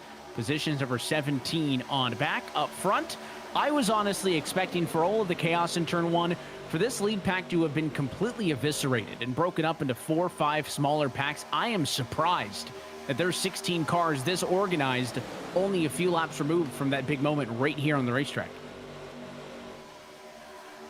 Yeah, you can expect that to have it splinter, and that can happen sometimes. And what likely happened is we took a look at the leaderboard on the left. No one really got left out. What can happen in those moments sometimes is that the lead 3, 4, 5, 6 people might be fine, but sometimes it's that drivers into the back of the lead pack that kind of get splintered off and lose the draft. So everyone looks good. I can tell you now, I've got confirmation from Mark Arthur. He's looking at about 10 minutes of repairs before that car can re-enter the track. And up front, now we'll see if that secondary group has the speed to be able to catch these leaders. Colby Jackson, the leader of that secondary group, I would be worried about having that Mountain Dew Chevy leading my group because he has front end damage. Remember, that car that came down the 10 came across his nose. I don't know if I can get a tight shot of the 73, but the nose is damaged on that car. Yeah. And that may not matter if I'm in the middle of this pack, but as the leader, I would pick anybody else of this group of 4 or 5 cars to be the leader. Yeah, in fact, there's now some conversation happening in Irish Chatter where the cars behind are discussing the same thing. What they need to do is they need to put Colby behind somebody. Likely that damage can be sort of hidden or covered up if he was behind someone in a draft and the draft sort of going over his car, so to speak. But you're right, with him leading that pack, let's see if I can find some times here on the board. I want to see if I can find his lap time last time by, but it looks like he's just slowing down little by little. You know, as I take a look here, it's a little rump. It's like right around the air intake, right center of the nose. No, not really the left front or the right front, but kind of right center on the nose. You see the bow tie kind of pinched up. There's the telestrator in the Chevrolet SS. Certainly damaged, I think. Colby doesn't think he has damage, though. I believe Tanner Marr, or one of the other drivers in this group, was asking him over the radio, are you damaged or do you think you're damaged? I believe his reply was something to the extent of, I don't think so, but they've caught on to this. Yeah, they've caught on to it, and they are now leaving him. So there is movement in that secondary pack. Colby Jackson going to get his doors blown off right there into turn 3. They all went high at once, and now he's going to have to rely on the 64 machine of Austin Derbyshire to kind of push him and help him out. I think they'll be able to stay with him, but it took a couple of laps, but credit to them. They figured out something was wrong there because they kept losing time. Yeah, and again, I do believe if he gets tucked up behind somebody here, Evan, I think he'll be okay. Well, he'll be okay. It won't be great, but he'll be able to kind of maintain the draft and not slow it down. But you're right, leading it was just not going well. All right, well, back up front, here's John Perkins, is now that car up top. He's technically leading this race. He's got Justin Levine behind him and the 99 behind him. There, Perkins moves to the bottom. That's the common trend, Evan. I know everybody wants you to wait to clear them as well. But when you get a chance to lead here at Talladega on the bottom lane, that's very, very tempting. And I always use this analogy at these super speedways, but the kind of rules of the road at a Daytona or a Talladega kind of inverted of what you should be doing if you're on a freeway in the U.S., right? The passing lane on the freeway is the left-hand lane. The slow lane is the right-hand lane. It's the opposite here, because if you're on the bottom, you are not going to be faster in terms of making passes. Now, yes, if there's not enough cars on the outside, the bottom can be the faster lane at any given lap. But overall, if you're passing somebody, you're making those passes on the outside. So if you're that tied car, fourth and on the bottom, if you're John Perkins, if you just want to ride around on the bottom, that's fine. You can stay there in line, but eventually, as passes happen up top, you're going to go from fourth in line on the bottom to fifth, to sixth, to seventh. You'll continue to drop back because the passing lane is the outside lane. And that's what forces, when you see those runs come up top and you see a car jump up that lane on the bottom, it may not be because they want to be an instigator, but if you hang out on the bottom for too long, eventually you're just going to find yourself cycled further and further back in the running order. Now, this is interesting. Only 4 cars up top. Maybe the bottom's got a better fighting chance with these numbers. So let's talk about the advantages of the bottom road. Everything you said is just right. That's the fear of the bottom, is that top lane keeps moving. You might get cycled further and further back. There's really 2 advantages to the bottom. The first one is you have a yellow line. That should act as like a guideline or a track line for you to know where to put those wheels at all times. You want to keep hugging that yellow as much as humanly possible. The second benefit, in my mind, Evan, is more of a placebo effect. It's this sort of belief people have of, listen, if something breaks out, if a wreck happens, if someone's spinning in front of me or whatever, I like to think that I can use all that surface to the left of the racetrack and avoid what's about to happen. Even if it means using the grass, I'd rather be down there than tucked up against a wall.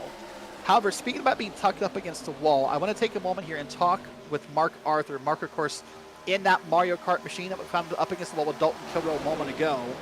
Mark, from your perspective, what happened? I was just trying to lead a lap, and I was trying to lead one lap to get the points, and I was literally going to let him go back by me after I crossed the line, and I think it just kind of clipped my right rear just a little bit, which angled my car to the right, and then was all she wrote after that, how the cars get hooked together in iRacing. So we're seeing a pretty clean race overall here in the Blazing Pedals ARCA League. A couple of cautions so far, but a lot of good racing. So a lot still to go. So were you happy with the way the racing was happening? Were you kind of hoping it was going to be a little more contentious or less contentious, or how were you feeling in the car? There's a lot of dipping and diving that I've seen going on out there that I didn't like necessarily, but I mean, I knew wrecks are going to happen. It's Talladega, right? I mean, you can't get away from it because everybody gets antsy and one gets to the front, but I was happy just riding, saving fuel, and so I was up there and said, well, let me get a lap lead to get the point, and then sure enough, as soon as you try to push hard at a race like Talladega, you get into some mess.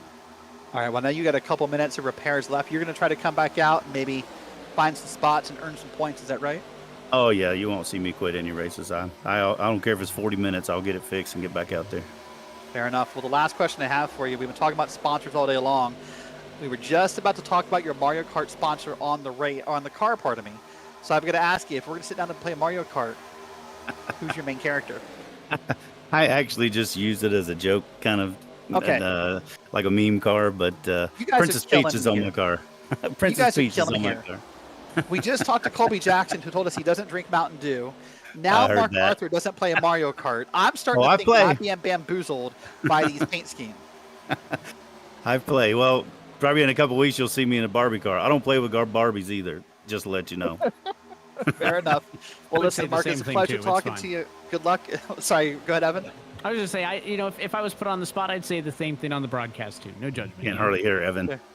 Yeah, he said he'd say the same thing as you. Listen, great job in the race so far. We'll see you out there on the track, and pleasure talking to you. I appreciate it. All right, thanks. Well, Evan, I'm being bamboozled by these paint schemes. I'm thinking these guys are taking their sponsors literally, and I'm finding out it's just for the bright colors and the pretty effects more than what they're interested in. And by the way, as far as I'm concerned, Yoshi is the correct answer for Mario Kart. It's always, I always went with Bowser, which I know is a bit of a power move, but is it true or not that the different characters you select actually have slightly different like driving characteristics? Because I always felt like if I tried to put a slide job on somebody, maybe it was just, the little extra weight. delusion. But I felt like if I was driving to Bowser, I could put a slide job or a hip check on somebody a little bit better than some other characters. Yeah, for sure. It does matter. It does matter, especially in the newer Mario Karts. Everyone has their own attributes. Now the vehicles have attributes, and the little add-ons like the parasails or the wheels have add-ons. It's a complicated game nowadays. It's no longer your granddad's Mario Kart. I don't want to date myself here, but I have struggled with new era Mario Kart. Mario Kart N64. Sign me up all day. But Mario Kart, current generation, I don't really know if it's the move for me. I'm not very good at it. I'll just be honest. Yeah, we'll wait and see. If you're in YouTube chat, feel free to go ahead and drop in there who you think your main Mario Kart character is. And of course, we can circle it back, Mario Kart, to this race in sort of an effect, Evan, because I think it's starting in like Mario Kart 7. They have sort of that reverse Martinsville track. So you can even go oval racing in Martinsville nowadays. Okay, well there you go. See, there's new things on the horizons, and that's why some things, can't just stay the same forever and ever, as fun as they may be. So learning opportunities, I'll leave that point at that. All right, well, here we go. Back to the race, though. We're working now lap 65 of 114. It's pretty much single filed out. Look at this. As my voice cracked a little bit. I don't know what happened. Like puberty just hit all of a sudden in the middle of the race here. Brian Dees, Ty Marasco, Justin Levine, your top three. And now I'm wondering, Evan, if we're in fuel-saving mode. No one's going to cut a pit stop off this race. No, we're not going to save that much fuel. But what you might be looking to save is tenths of a second off of your final pit stop if this stays green. Yeah, and you can clearly see that the complexion of this race has changed all of a sudden, right? I mean, it was crazy. Everybody was aggressive, even off of the restart still, too, right? Some driver aggression, but at no point in this race have we seen these drivers drop back and, ride single file for the entirety of this lead pack up until this very moment. So it is clear that they took heed to the advice that, stage number 3 is a different race. It's basically, 150% longer than stage 1 and 2 combined.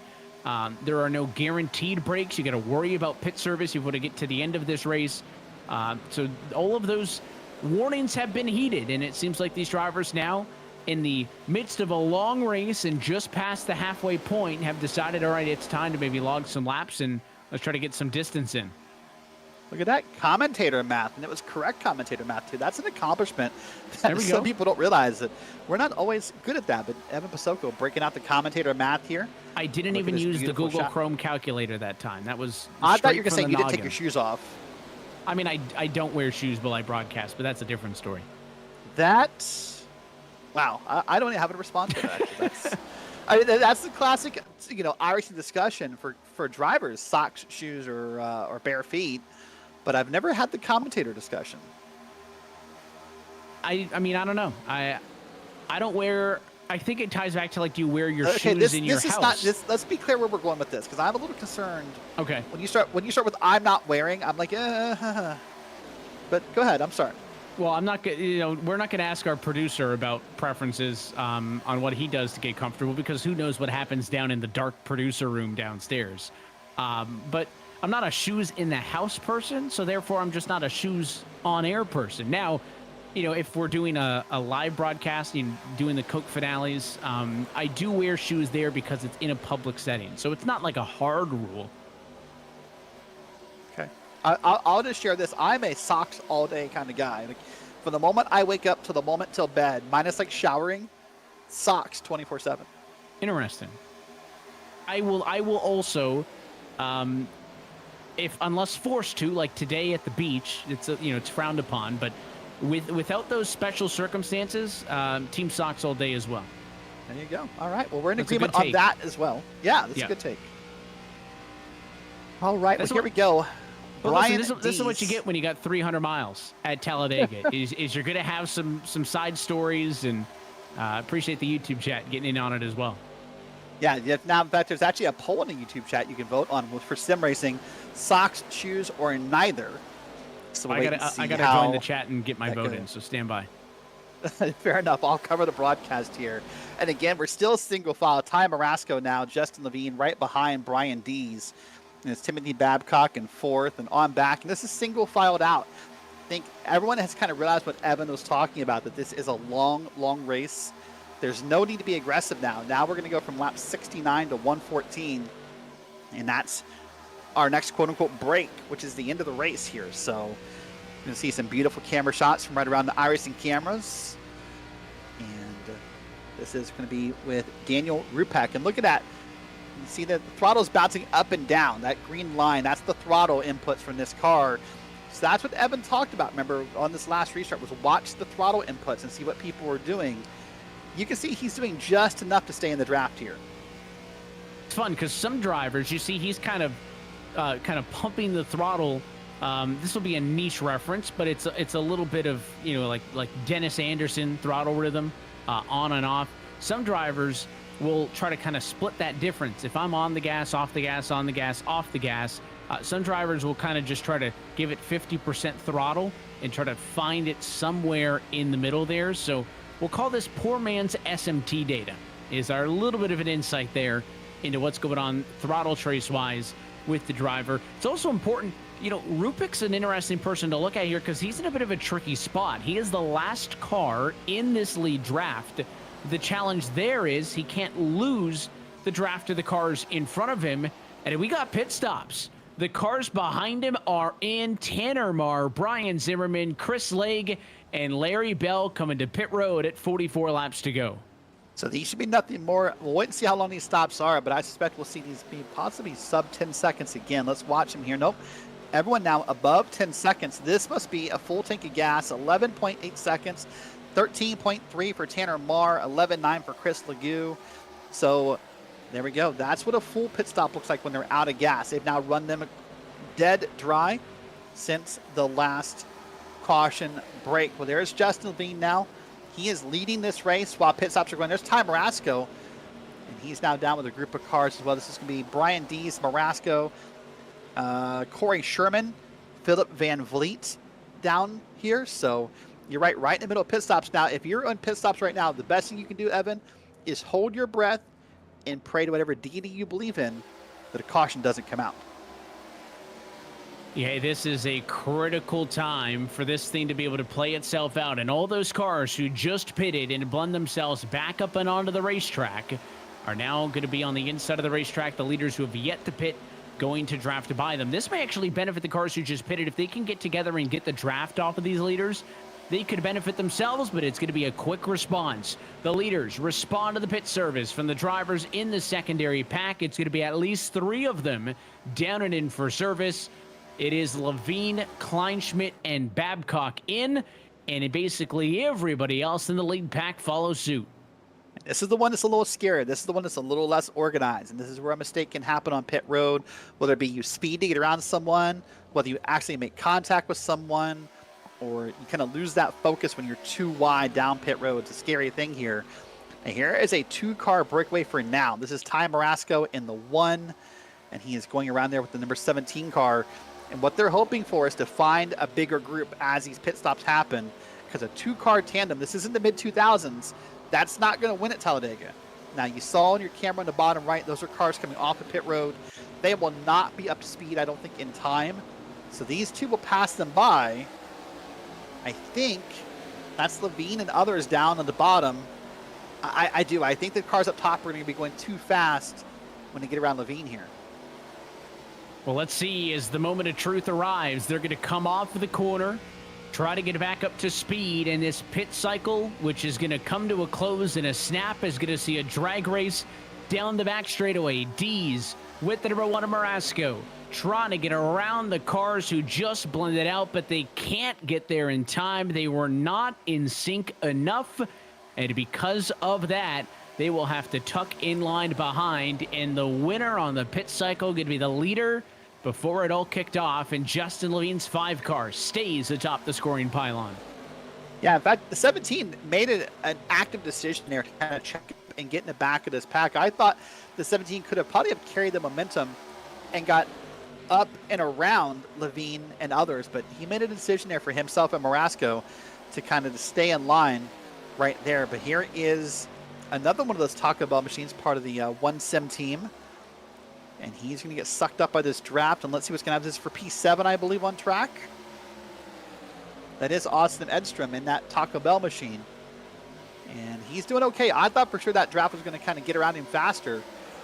But again, I think they're kind of checking up. And that P8 car, Philip Van Vliet, wants to work with him. So now this has done what I was expecting to see the initial kind of big, almost wreck, not a wreck right off of the restart do. And that was really spread things out. This has spread everybody out more than I would have thought. Sometimes you get a green flag pit cycle where things are spread out over the course of, 4, 5, 6 different trips to pit road. Everybody was pretty much in agreements. Once the first cars came down pit road, everybody was down there pretty much immediately afterwards to follow suit. Not right here. It was basically 2 trips down to the pit lane. That was it.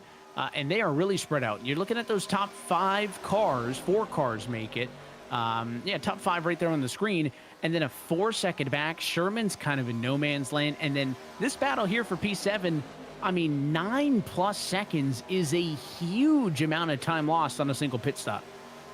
Yeah, that's got to be a difference in what you want to do on pit road, I believe. And what I mean by that is maybe a difference of 2 tires or 4 tires or something had to have gone different for there to be a 9-second gap. That first pack is huge. That first pack is really big. Now, this is the second pack. This is the one we're watching. As you see on your ticker, this is the battle for 7. So this is going to be Edstrom, Van Vliet, Rick Thompson, and others. And they are now 9 seconds back. You're right. And lap by lap, as I take a look here, they are not any different speed-wise. They're maybe a half a second faster than the leaders last time by. But that's a lot. That's 18 laps, assuming you do everything perfectly to catch that lead pack. And they're going to have, in theory, the green flag laps to be able to accomplish that. But again, you're going to have to hit a number pretty consistently. And you would think, more cars, strength in numbers. Is that a benefit at first glance? It absolutely is. It does give you the benefit to be able to run faster lap times. But it also means you got about twice as many cars in your group that you have to keep together. Now, if 4 or 5 of these cars were team cars, were really comfortable drafted with each other consistently, okay, maybe I think you could make an argument there that these drivers could then be in a very good position because they would simply kind of draft off of the back of that core group of 4 or 5. But I would argue in some cases, trying to get 7, 8 cars working together harder than trying to get 5 working together, and then would negate the difference of having more cars being a benefit. Yeah, now what's going to happen for these cars right here, look at this, is they're going to catch Corey Sherman and they're going to catch the 10 cars. So they're going to get a temporary boost in speed here. That'll help them, kind of close the gap on the front here. But I am impressed. You said it's kind of hard to get all these cars lined up together. A lot of times people don't want to be patient. They don't want to sit and wait. They want to, pass one another and make passes at Talladega. Now, this is the front pack and that's the back pack. So that's a visual representation of what we're looking at here as far as the two packs. And Austin Edstrom just moved up. He just went up and now is going to fall to the back of this line. And I wonder if that's he, I think, got caught. I think maybe they caught up on the fact of Sherman and the 10 car TBB faster than they wanted. And Edstrom's up out of line, and he'll go from 7th to about 15th here before he can get back in line, more than likely.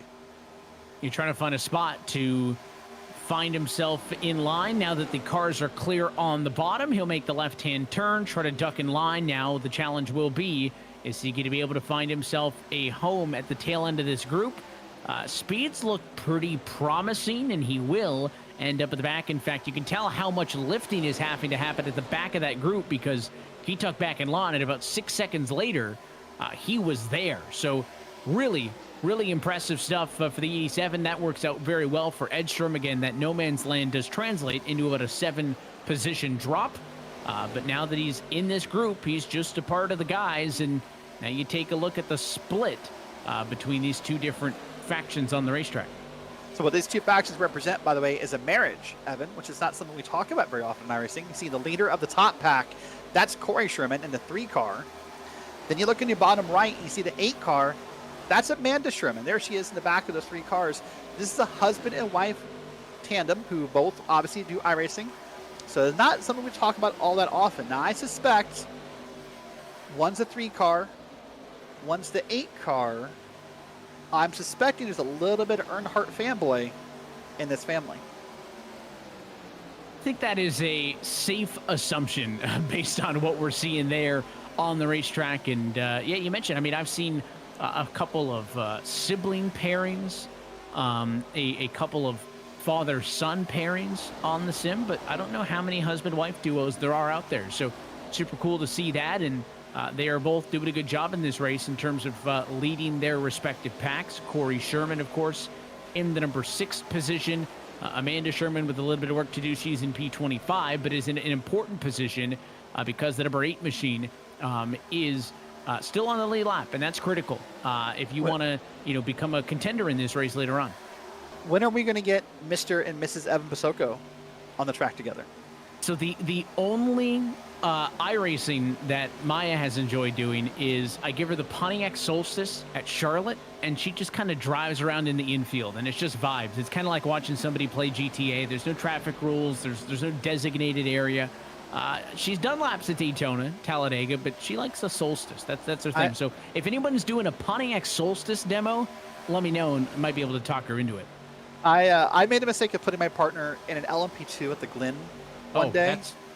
That's rude. It was like watching like a bad cop chase video. Just everything. It was terrifying. It was, yeah. I was nice. I put the track guide on, the little drive line, but no, it just didn't go well. So I learned a hard lesson that day that the force feedback on the wheel was rocking back and forth from all the grass and everything that was happening. We put that to a stop pretty quickly. Yeah, that sounds like setting up for failure. But in retrospect, I probably should have picked the MX-5 in retrospect. Yeah, that's even then though, first time, like braking, shifting, all of those things are not necessarily, intuitive until you get to it. I will say that, I will credit just general experience on the sim with, I think, car control in the real world, as we see this lead group now split into 2. And Brian Deese, who's been pretty much unabated up front for the long time now, will now drop back in line. And from P2, Matthew Kleinschmidt will assume the top position on the inside. And I bring up that random point, Derek. We always talk about the sim to reality in terms of, top-level drivers on the sim. Can they compete at a top-level series in the real world? I am nowhere near even, I think, a respectable amount of good on the service. But I won an award back at a defensive driving class I did, stick with me now, in high school, where basically they would put you in various situations on the road that involved car control. And one of them was the skid pad, where they would wet this parking lot that you were in. You'd have to hit 60 miles an hour. And then you would have to turn the car. Obviously, the car would break traction, and you would have to gather it. And I have never consciously in my life thought of how I would recover a spinning passenger car. and apparently did good enough to place first in our category. I can only assume because those are mechanics that I picked up just from being on the sim. So I know that's a bit of a random tangent, but I think that's something that's worth noting. I was going to say, I've seen you iRace before. I understand now this defensive driving thing. I think now I understand the correlation. I've seen you on a road course, believe it or not, and yeah, no, that makes sense. No, granted, I think I finished behind you in that road course, but that's not the part of the story I'm trying to tell here. Right. It has been a long time since I've hooked the wheel up, but you know, I have a little bit more free time nowadays. Obviously, getting to jump in and join you here for this race on a Sunday, which I don't normally get to do on the sim. Maybe the wheel's going to get plugged back in again sometime soon. Now, I will not terrorize the poor folks of the Blazing Pedals ARCA Series. Maybe we'll ease our way into something a little bit more organized, but I'm getting the itch to get back behind the wheel on the sim. All right. Good to know. Good. I'm happy to see that happen whenever that does. But look at this here as we're coming around here. Who's also happy is Matthew Kleinschmidt, because he is getting a massive push from Justin Levine. And Justin's doing a great job. See what he's doing there is he's doing that right there. He's dipping that car up a little bit every now and then to get air into that car and make sure he doesn't blow the motor up here. But Brian Zimmerman, I think we're being told, has some damage that needs fixed, possibly some required repairs. Did not see what happened to him, but I see the counter is happening on the screen. Let's watch him. Remember, Brian Zimmerman had some issues earlier, got a bad bump, and into the wall he goes. That is a hard lick. Yeah, it's a tough one. And again, inside of this green flag run, I think it would be somewhat disingenuous to say that it's been clean and green. We've had some wrecks that weren't technically wrecks, some mistakes, missteps, damage. Here's another look as you go on the top side of the screen there in line with the other group down on the bottom right-hand corner of your screen. That's all it takes, just a little bit of a nudge in the wrong place. Really corner exit. I think twice we've seen that happen, and it's been in a tough spot. But I'm just monitoring times as well, right? You see the leaderboard left of your screen. It has been pretty stagnant, I'll say, the difference between the speed of the lead pack and the speed of the secondary pack. That difference still hovering at about 8 seconds and change. Not going the direction that it needs to go on a consistent basis yet for the second group. No, so there's really a couple of things I want to talk about with this this issue we saw a second ago. It's hard to call it a wreck since there wasn't a caution for it. But there's two really highly things to talk about. The first is bumping in the corners, right? That's something that is a real common argument in iRacing. Do you enjoy it? Do you not enjoy it? Do you want bumped in the corners? Not everyone feels comfortable getting bumped in the corners, right? So that's something that happens a whole lot. The second thing, again, I talked about earlier, is bumping center, which means if you're going to hit someone, you have to really be squared up here with the back bumper. Any indication you are off center, you're going to spin the car sort of the opposite way of where you're lined up. So, for example, if we look at this camera shot here, if Justin Levine were to hit the car in front of him while he's kind of getting out here for air right there, then he would spin this car around and do it. So watch this here. Now, this is the wreck we saw a moment ago, and I believe I'm going to try to use my square tool and find the moment here. It's just going to be a little bit off center, and we'll see if we can find the moment here. This is in slow motion, so I'm kind of waiting a little bit. I'll be honest, that's not too off center from that camera angle yet. It's a bump out of the corner. It's just slightly up to the right side, and that bump plus the transition of the banking, I think, is what spun that car around. So a couple common things to talk about. Well, look at this here. You see the top two still the same. The top five is still the same. Kleinschmidt, Levine, Babcock, Dees, and Marasco. Now, this is a mixture of the teams across Blazing Pedals. This is not one team dominating, by the way. So lots of team representation happening here. Of course, we'll see Levine part of one sim, Marasco part of MFRD, Brian Dees, I believe, part of MFRD as well. So a few different teams being represented here in the front here at Talladega. We're here right now working in lap 89, coming to lap 90. And Evan, I think this is going to be a quiet run for a bit, so hopefully we'll do that. But, all right, well, this is not calm. This is getting a little bit shaky. You see that snake is now starting to kind of wiggle back and forth here. This is a battle on back through the field. And they need to kind of get it figured out and make this time up fast. That's Rick Thompson. This is P6 on back. Remember, they still got a pretty big gap here to try to catch up with the P5. It's almost a 9-second gap. And I'm almost wondering if this is too long of a line. Evan talked about this earlier. It's hard to get a line formed up. It's hard to get a line to work this hard. Just picking some random names. If maybe Thompson, Perkins, Sherman, and Van Vliet were willing to kind of move up top and be a pack of 4, I wonder if the lack of checkups deeper in the field would make them go faster. That sounds opposite to say. Typically, we're taught in real-life NASCAR that more cars equals more draft, but if these drivers are wobbing and weaving and checking up like they are in this line, that may not be good. By the way, is that Mario Kart machine? I think he is back, and Mark Arthur is back in the middle of this line as well. So we're also mixing in some lapped cars with the lead lap cars, and impressive for that pit crew. By the way, look at that car there. Remember, after that last wreck, there was no front hood on that Mario Kart machine, and now there is. Well, I can hear in the driver radios, we're now starting to talk about possibly our next set of pit stops and who's pitting and when they're pitting. So we're starting to kind of work that strategy out. Everyone pitted back on lap 72. That would have been about 20 laps ago. So we're not that far from being out of gas. So I'm going to start to work it out. And this would be the penultimate pit stop. You've figured out everyone's probably going to be right on the line. This may be the final pit stop if they can stretch it far enough. Remember, they're going to lap 114. Thanks again for watching us here live on Green Flag TV. Our premiere for the Blazing Pedals League. This is round 8. So again, same great racing, same time, but a new channel for the Blazing Pedals League. All right, well, Levine's doing a great job again. Look at that, still just getting up there and getting the heat out of that car. He does not want to blow that motor up. Remember, on these new ARCA cars, they now have a digital dashboard. We'll see if we can get a look at it.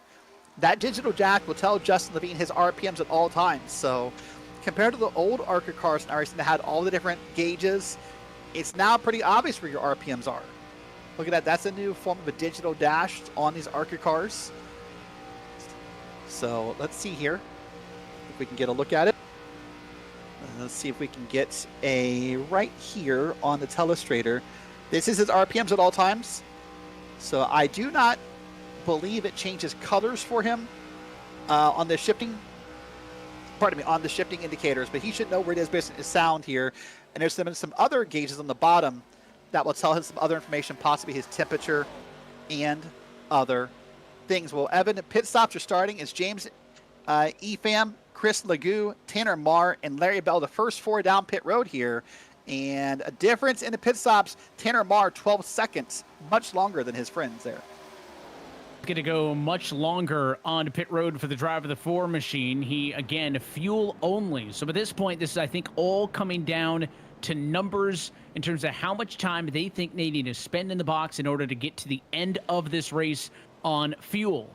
A couple of close calls there on the pit road entry, but this big group is in. It's Perkins, Van Vliet, Powell, Lawson, Sherman, Thompson, Rupek, and Massengill, all down and in. I don't want to jinx this, but I'll still say it anyways, Derrick. I've been impressed tonight with the big groups down pit road and how clean all of the pit road entries have been. Yeah, it's been a really great job down pit. Everyone's kind of getting off to the right-hand side where they're supposed to be when they're entering and exiting. Doing a good job. And this is your leaders going around again. Remember, as I said, they last pitted on lap 72. So any moment now, they should need to pit here. But now we're about 20 laps to go in this race. So they're wanting to do is they're wanting to make sure that they can make it all the way to the finish. But here's a pack of cars that's already pitted. Well, you just want to get there now, right? They're within striking distance. They can feel themselves approaching the end of this race. It's just a matter of not making any further mistakes. And as now we wait on the top 10 cars who have yet to pit, look at the split the difference here for Kleinschmidt. Race leader going to go right through the middle on a couple of sets of cars who had yet to come down pit road in this race. They'll split the gap. And now Moore diving down to the apron here. Coming in this time is Kleinschmidt and others. One driver, though, didn't make it in, it looked like. Yeah, that looks like possibly the one at Ty Marasco. It Maybe was, didn't yes. make it in. So you saw Corey Sherman go high up there, by the way, and so lots. This is Levine in. This is that front pack: Brian Dees, Timothy Babcock, Matthew Kleinschmidt, all down pit road. I see these times here. Remember, very quick times for some of the drivers previously. 8, 9 seconds for Kleinschmidt. Over 10 for Brian Dees.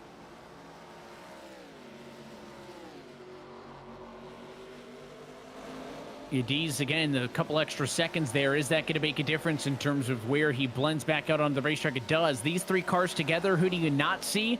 Brian Dees, there he is. Yep. Those little bit of couple extra seconds in the box is going to hurt him. Certainly nothing hurts more, though, than this trip for Tom Marasco. Wanted to come down to the pit lane the last time, just did not get it lined up for the entry quick enough, so he's going to be pitting all on his own. And I believe that leaves only that man right there, the number 87 of Austin Edstrom, from needing to come down pit road one more time to make it to the end of this race.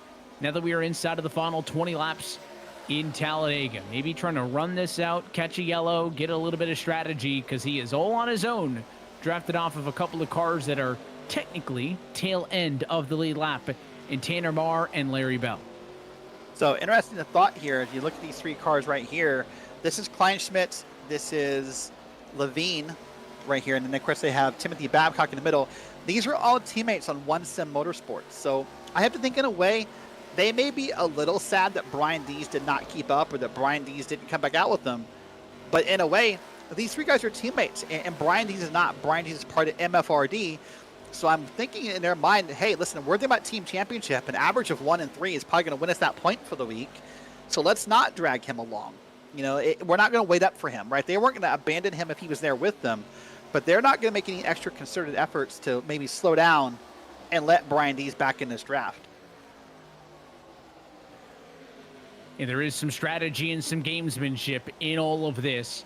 Edstrom, in the end, does decide to bow out. To your point, comes down to the pit lane, and now we line ourselves up with a potential look at the cars that are going to fight for the race win here in Talladega. Matthew Kleinschmidt's 59, Justin Levine's number 5, and right there in line as well, it is Timothy Babcock's number 99 machine. They have a 7-second buffer to the next closest car for position. Now you see Austin Derbyshire there, Trevor Harmon also. Those are lapped cars. That's the next man up for position. Ty Marasco, and all 7 of those seconds that he is behind them pretty much were lost when he had to make that one additional trip around the racetrack on his own. So if everybody else can play nice, and for Kleinschmidt, Levine, and Babcock, you better not be risking anything up front, because an ideal situation for you three is to be able to fight this out amongst yourselves. Everybody else, though, maybe not so inclined. You got cars 16 seconds off of the leaders, 30. How about this group here? 44 seconds off of the leaders. Was that Dalton Kilroe group we just took a peek at? Those drivers going to be much more aggressive, and you can see it there, stacking up off of 2 and getting a little bit out of shape. If I'm the leaders, I don't want my spotter telling me anything about what's going on back there, because it would stress me out. Yeah, that's often a question that gets debated in iRacing as well, and that's a good point to bring up here, is how much information do you want, whether it be from the iRacing spotter, whether it be from a third-party program, whether it be from a live spotter possibly. And there's a couple of drivers in here. Chris Legou, he has Aaron Maynard, up in the spotter stand, helping him as a live spotter. Rick Thompson has Brad Collins spotting for him at Talladega. Those are the only 2 drivers in this league race tonight who have live spotters. And there's a big conversation to have with your spotter. What information do you want? Do you want to know, lap counts? Do you want to know lap times? Do you want to know, where the pack is moving? Or do you just want to know car high, car low? How much information you can process as a driver is important to making sure you keep your focus. It really is. And we are now working lap number 100 of 114 in this race into the final 15 laps from Talladega. Couple of weeks into this Blazing Pedals ARCA Series. Happy that you've been with us for our first time on a Sunday night here on Green Flag TV. Couple of drivers have had their hand in the pot tonight to be big conversation starters. And at this moment in time, 3 drivers tied for the most laps led. Brian Dees, Justin Levine, and Matthew Kleinschmidt all with 15 laps led apiece. And that time by Kleinschmidt takes top honors. 16 laps led for the driver out in front, more than anybody else thus far in this race. But all that matters is how these three navigate the final 14 laps and change. And boy, I just keep thinking in my head, Evan, if you're Ty Marasco in fourth, Brian Dees in fifth, Rick Thompson in sixth on back, like, this has got to be so frustrating. How many times at Talladega could you ever say there's a pack of three up front and we can't catch them, right? And the reason for that, if you look at your leader ticker board on the left, is that you have drivers spaced out. Here's Marasco and Dees. They're about 15 seconds back. It's another 2 seconds back to Rick Thompson, Jason Powell, and others. With 14-13 to go now, if they could all get lined up, they might have a shot at this. I don't know. But how many times have you ever seen a pack of three be dominant at Talladega and iRacing? It is few and far between. The strength in numbers has always been where the benefit has lied. And in their defense, outside of this group here, which is certainly the biggest group, a lot of the other packs aren't that big. 6 cars here, 2 cars there, 4 cars there.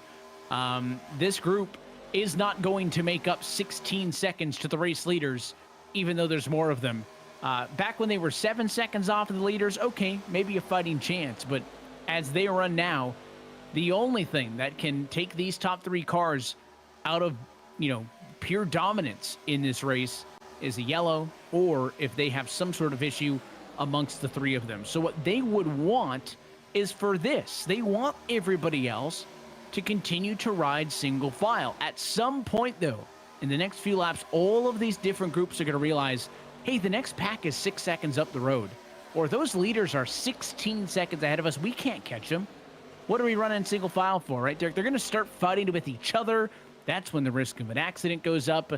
And that's when you really start to squint your eyes if you're the leaders and you have a view of any of it out in front of you. Yeah, the only other hope you have, if we go back to the lead pack, I noticed up front there that Kleinschmidt, Levine, and Babcock, it didn't seem they were that far from catching some cars here, or maybe on the tail end of the lead lap or already a lap down. So if you're in that spot, the only thing you could hope for is that these guys maybe catch that lap traffic, and that lap traffic creates some chaos. I thought I saw some. There are still probably, 3, 4, 5 seconds ahead. But you're kind of hoping that when those leaders catch those cars, maybe they decide, hey, I don't want to get lapped. They decide to go 2, 3 wide and create some chaos and some calamity here. But right now, look at this. Kleinschmidt, almost 190 miles an hour down the back straight as we're now 11 to go here at Talladega. Counting it down to the end, and it's just like waiting for the ball drop on New Year's Eve. You know it's coming. You know that there is a finite amount of time left, but it's just building anticipation.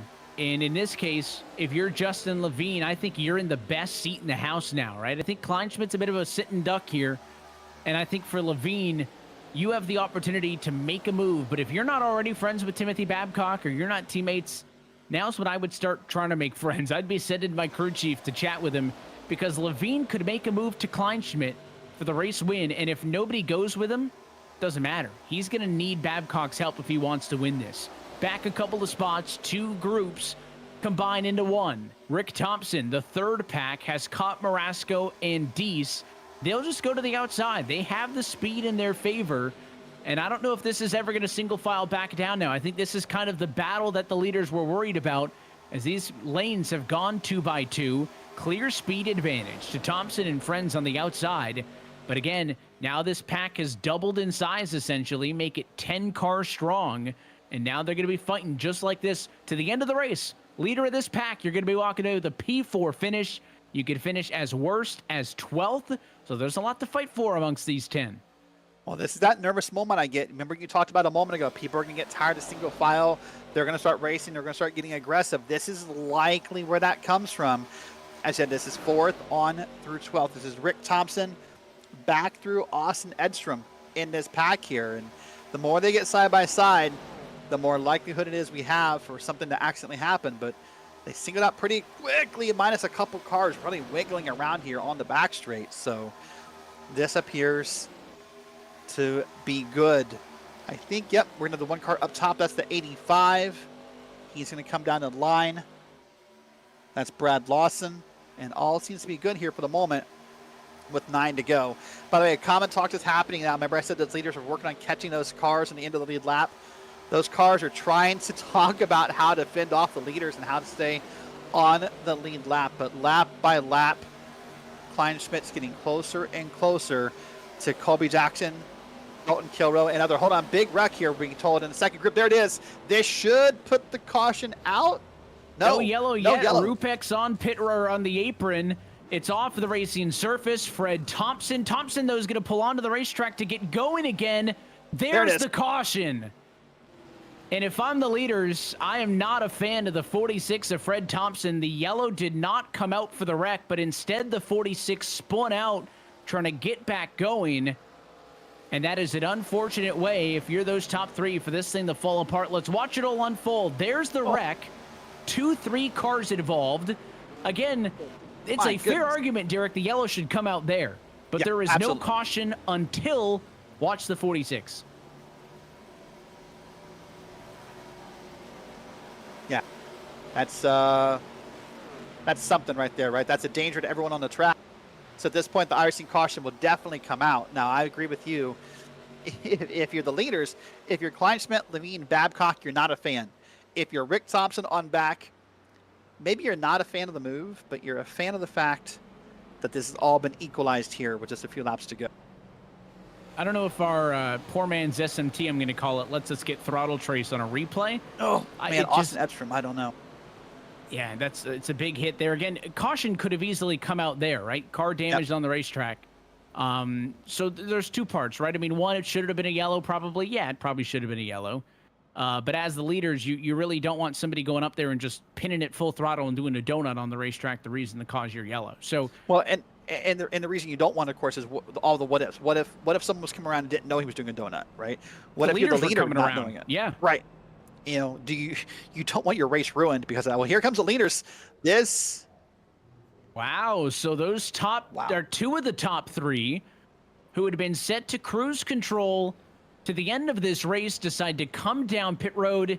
It is a hot take call because almost all the other leaders are staying out on the surface. So Levine and Kleinschmidt going to lose tons of track position. So what I'm thinking here in my head, and I think where I have to adjust my mindset a little bit, Evan, you and I on Wednesday nights in Green Flag TV, we cover Premier Sim Racing. That's a timed race. There is no such thing as a green-white checker. So here, there is. I'm wondering what's happening is if Kleinschmidt and Levine want to come down and they want to pack some gas in this just in case we get that area. Because a lot of drivers pitted right around lap 93, 94, and 95. That probably puts us good to the end of the race. What it probably does not do is maybe put the us good concern for was green-white checker. They may not have filled it up all the way too, right? We mentioned that not a lot of people were taking tires. So if no one's taking tires, why are some pit stops 9 seconds and some pit stops 12 seconds? Well, that's only because some were deciding to put more fuel than others. So maybe the concern was, listen, they maybe took a really aggressive strategy knowing, hey, we gained a lot of time on the pit cycle last time. Let's only put enough fuel to get to the scheduled distance. And maybe that is why they needed to come down. Now, under the yellow flag, you do burn about half the amount of fuel per lap than you do under green. So that would give you some buffer, maybe for one, but again, maybe it was an aggressive fuel call on the previous trip that maybe forced them into that box. It could be. I just think it's more a case of, unfortunately, there's this analogy we use all the time of cautions breed cautions, and it's annoying, but it's true, right? And especially for green-white checkers, which is likely where we're going to end up here in this moment. And so you're scared about, does the first one lead to a second one, right? And how long does this race really go? I'd rather pit now. Yes, I'm putting myself pretty back in the field. I'm putting myself pretty far back in the field.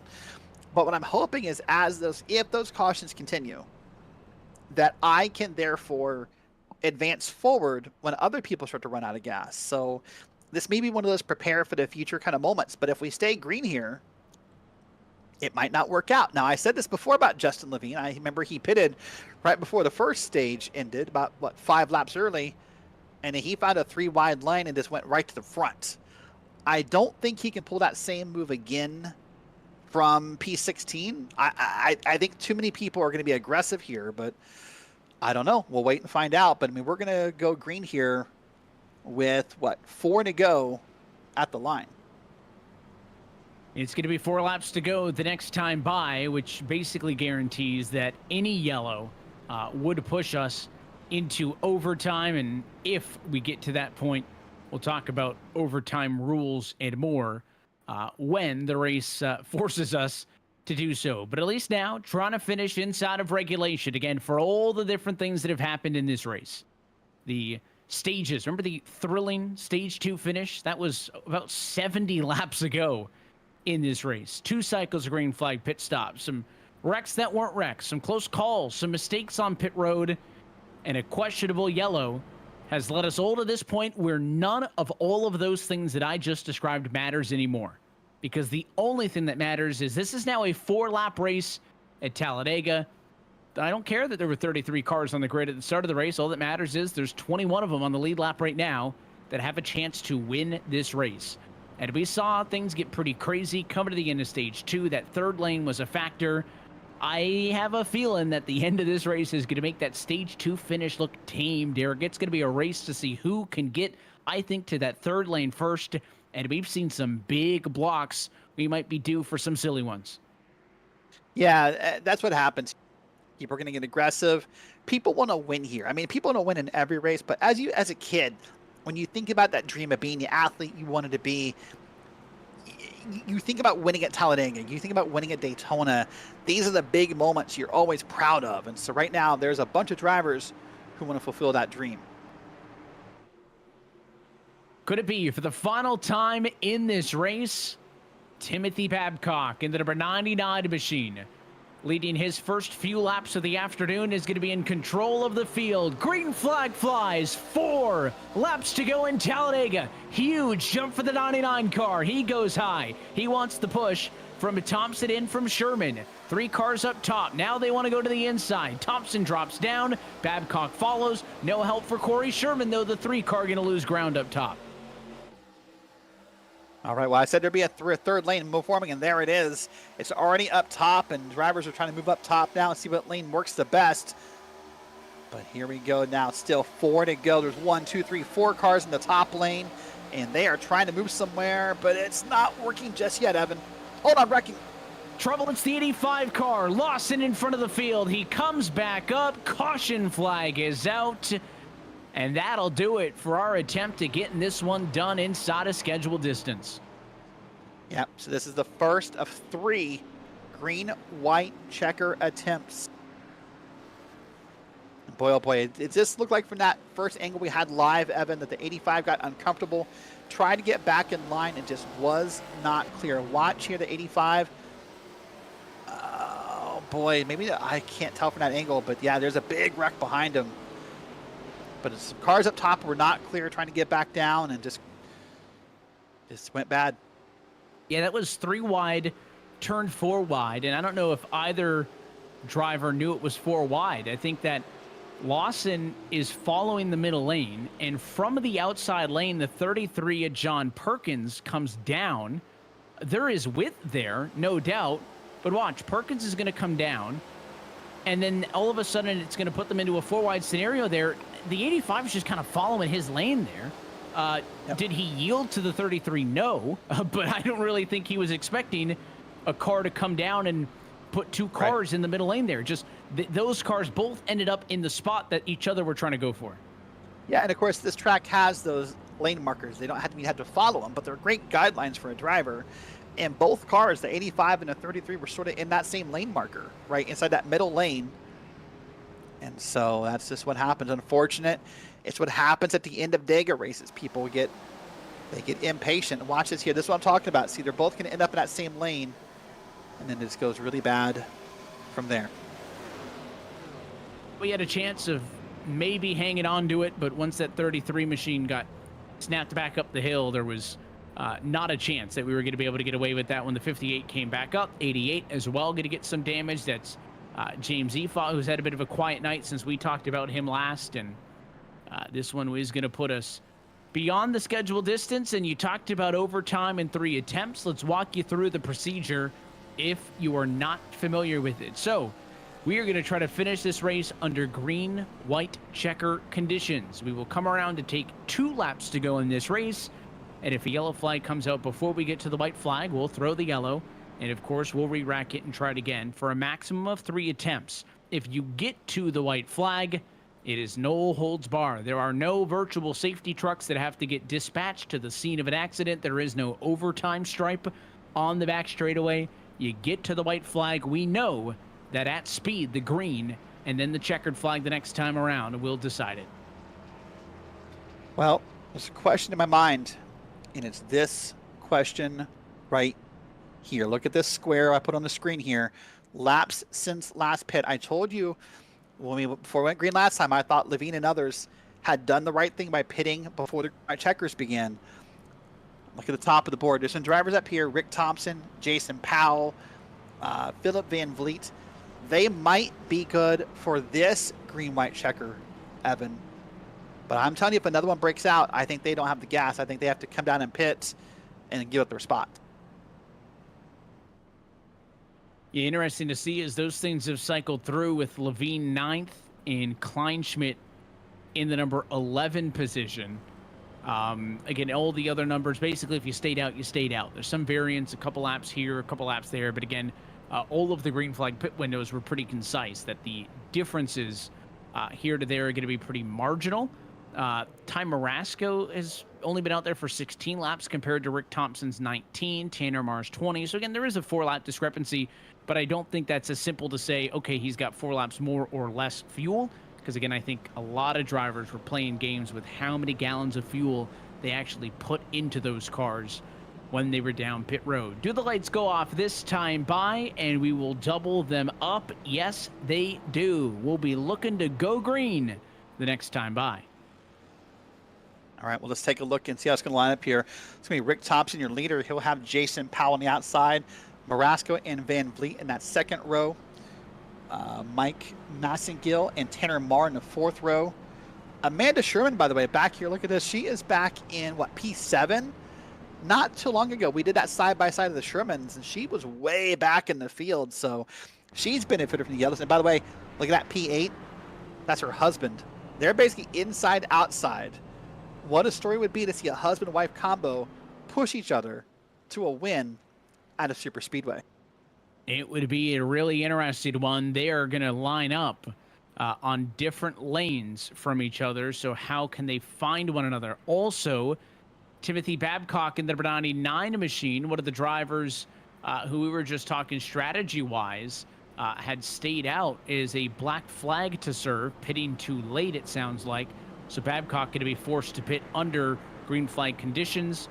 The 99's on the outside lane. I don't know if there's any safe way for that car to get to pit road, but if I was him, I'd want to serve that right away and hope that we get a yellow and another crack at this thing. Yeah, and that's going to be, if he pitted too late, it's what's going to happen to Van Vliet earlier. That's going to be a long stop. So you're right. That's going to be unfortunate. He's only going to be able to serve it on, if we say green, on the white flag, unfortunately for him. And he needs to serve it because the penalty for not serving it from iRacing and scoring and timing will be way steeper than serving it, unfortunately. So that's pretty rough to see. Well, for the first time, hopefully the last time, the pace car is down, Evan. Let's try to get this thing over with. Here we go. It is attempt number 1 at a green-white checker overtime finish. Rick Thompson, control car on the inside, and the number 18 Michigan Jason Powell hasn't led a lap yet in this race, but he's on the front row and he's got a fighting chance. 2 laps to go in Talladega. Green flag in the air. It's a huge jump on the inside. Oh, and there's your leader. And whoa, first and second trying to move up. And I thought for sure that wasn't clear. But now second, look at that. Now that's Ty Marasco moving to 1. He decided to cut back down and take the lead here. And it's Marasco and Thompson side by side. But it's getting crazy back there. Look at all the bobbing and weaving. It's like a Muhammad Ali fight. And there's a caution. Big mess off of the corner. Huge hit to the inside. That 3 of Corey Sherman is tore up. And, well, when it rains, it pours. And you mentioned it earlier. Cautions breed cautions. Well, there's another one. There is another one indeed. I think both Shermans may be caught up in that. I know Amanda Sherman's currently upset on the iRacing radio. Let's see what happens. They're 3 wide here, and look like that black and green car in the back maybe made a push that wasn't ready to be made. I couldn't tell. Was that Corey Sherman in the 3 in the back? That's the first thing I saw, but from that camera angle, we may not have seen everything.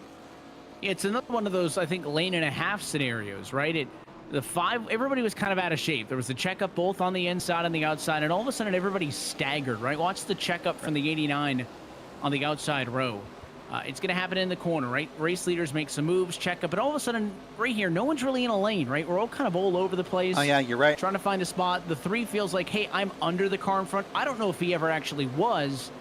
And I think the 3, where that starts as he spins the 4, listen, it's late in the race. You're not going to lift. I don't think the 3 machine of Corey Sherman stays in the gas there if it's early in the race, and probably the, well-advised decision would have been to lift, but it's late in the race. You're kind of trying to use everybody up, and he used that 4 car up, but I don't think he ever was there. Yeah, asking a driver to lift with 2 to go at Dega is like asking a dog not to bark when a mailman comes, right? It's an impossible task to make happen sometimes. So, unfortunately, but hey, the good news for Corey Sherman, you see the time ticking up there on that ticker. The quote-unquote good news for Corey Sherman is that he really hit sideways on that wall on the inside. That's good. And you say, why is that good? Well, because he likely didn't hit as much on the motor. He probably has a lot of body damage, but very unlikely he has any actual engine damage on that car. So he'll get as much damage fixed as possible and come back around here for attempt number 2 at Talladega. And with each passing attempt, those questions about fuel for the drivers who stayed out grow bigger and bigger. Let's go on board at the tail end of all of the chaos. Bumpers, body panels, and more flying all around the back straightaway. But a good piece of driving to get through that one. That was on board with the number 10 machine. That was TBB. Taylor, Butcher, Benjamin did a great job of just sort of staying in it, avoiding everything, and sort of driving on through. Maybe so every driver has a different reaction to that moment, Evan. Some people tense up really hard. Some people just kind of maybe not let go. You just sort of say, hey, I'm going to accept my fate. Whatever happens, you don't lift. Some people kind of scream and yell. Everyone has a different reaction when you're in that moment of what to do and how to hopefully avoid that scenario.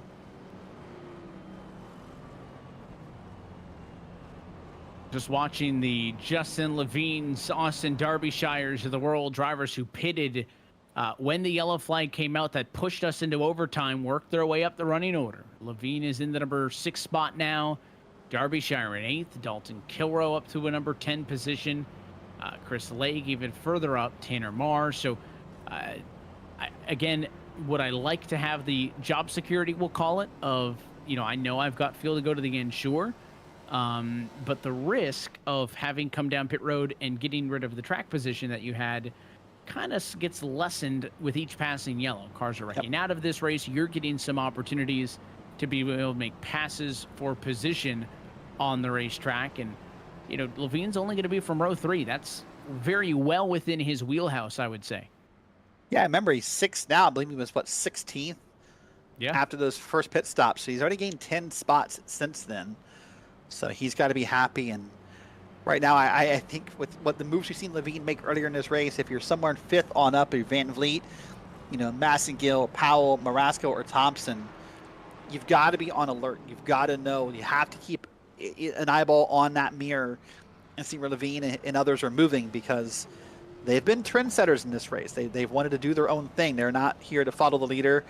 They're not here to be a sheep, or whatever analogy you want to use. They're here to make it happen on their own. Well, I'll say, to my surprise, Rick Thompson, Ty Marasco, Jason Powell, Massengill, and others, Van Vliet, still out here on the track, Evan. I thought they would be closer and closer to out of gas, and don't get me wrong, I still don't suspect there's a lot of gas in there. If they win this race on this green white checker, we may or may not get a burnout lap. I'm not sure. But they right now are still on track.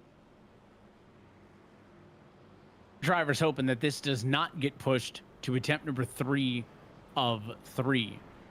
Again, some drivers out there for as many as 24 laps. That's about as many laps as We saw some of the longer green flag runs in this race. Yes, the yellow flags are helping them with fuel saving, but a lot of these drivers were probably only planning on needing fuel to go to lap number 114. If we can complete this race on this attempt, then the checkered flag would fly at the completion of lap number 120. I don't know about you, but 6 laps of bonus fuel is probably the limit of what I'm thinking some of these drivers would have packed as their failsafe. Yeah, look at this. I mean, here's Philip Van Vliet, pardon me, and there's no indication he's really on that gas pedal. He's right in the clutch. The speeds are right there at 70, kind of falling. So he is wanting to save every drop, every iota of fuel possible here. So you can tell people are nervous, but I guarantee if we looked at Justin Levine, I guarantee he's not as nervous as Van Vliet and the others. Well, here we go. Last time they did not make it about a half a lap around until things got crazy in the mid-pack.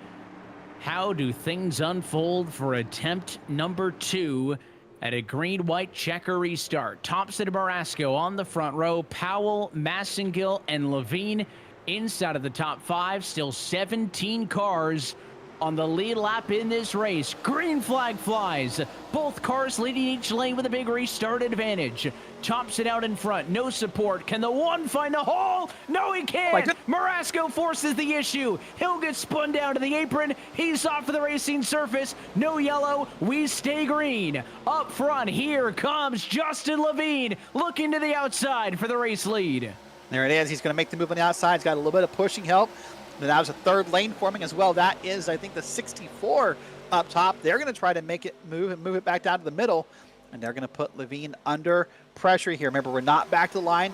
Caution flag could still fly. Also, note that 99 still never served his penalty. Let's see if he does this time by, or if he's going to hope to appeal race control or serve the penalty post-race. Here they come out. He's going to come down. White flag's going to come out. And here we go. So a couple of cars dive to pit road. Can they get to the white flag for this race to be official? Late move for Rick Thompson. White flag.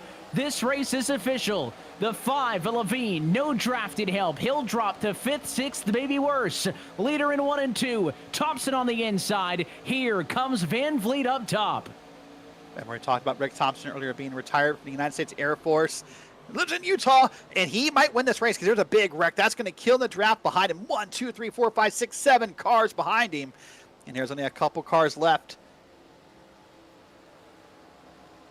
And Thompson's got no drafting help. 2-car breakaway. Matthew Kleinschlitt. It's Trevor Harmon. 1 and 2. Nobody challenging from 3rd. Here's the move to the outside. All the speed in his favor. Trevor Harmon, unchallenged, gonna lead 1 single lap in this race, winning at Talladega.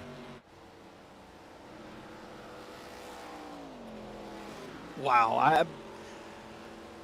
First off, congrats to Trevor Harmon. That's winning at Talladega, no matter how you win it, feels great. But that big wreck on the back straight, I think is under question, and will not make you feel as great as if you won it, on a 2, 3 wide, 4 wide battle. But hey, congrats to Trevor Harmon, that number 29 machine, because he won this race. He did, and if one of the replays can be his onboard at some point, he had quite the view, and he was nearly in the wreck, probably about a half a foot away from being in the wreck. He tried to dive low, almost hit a car, and somehow he goes from being halfway down the apron on the back straightaway to being the race winner. Here's his perspective. Look out, Carlo. And then all of a sudden he goes from 10th to 3rd because all the cars that were up on the racetrack in the accident, they're able to get on by. Then he sets himself up for the pick. And at this point, if you're that 59 machine, I will give credit to Matthew Kleinschmidt. He was a sit and duck. He could have thrown a stupid block. He didn't. 29 made his move. Harmon executes given the opportunity. And for a car that started up front on speed, leads only lap number 120. Harmon is a race winner in one of the more bizarre Talladega races you'll ever see. Yeah, and unfortunately for Rick Thompson, who was leading when that big calamity happened, I called it out live, had no drafting help. The draft behind him just dissipated, and that's how Kleinschmidt and Harmon got around him. But Harmon's now going to turn this car around and do the victory lap in front of the fans. And he is celebrating this moment. Well, I think there's lots to look at in that replay. Probably some questions of who caused the wreck and why and how may be up for review as well. But none of that matters to Trevor Harmon, because he has won in week 8. And the celebration is ongoing as Harmon is going to do the Polish victory lap backwards through the front straightaway here, and then a little bit of burnout action for those who like that as well, giving a little bit of something to everybody as Harmon ends up on top. Here's the outside view of the yellow flag, and you see it there, the orange 46 car, I believe, damaged off of pit road, was driving out onto the racetrack, and at the end of pit road just blended up onto the racetrack, Derrick, without paying any attention to what was happening with the lead lap cars out there on the racetrack, and basically was the sole cause of the accident. That's irresponsible. I struggle to be careful in what we say sometimes. I mean, that's Fred Thompson, but that's irresponsible. Like, it's last lap. You have a spotter.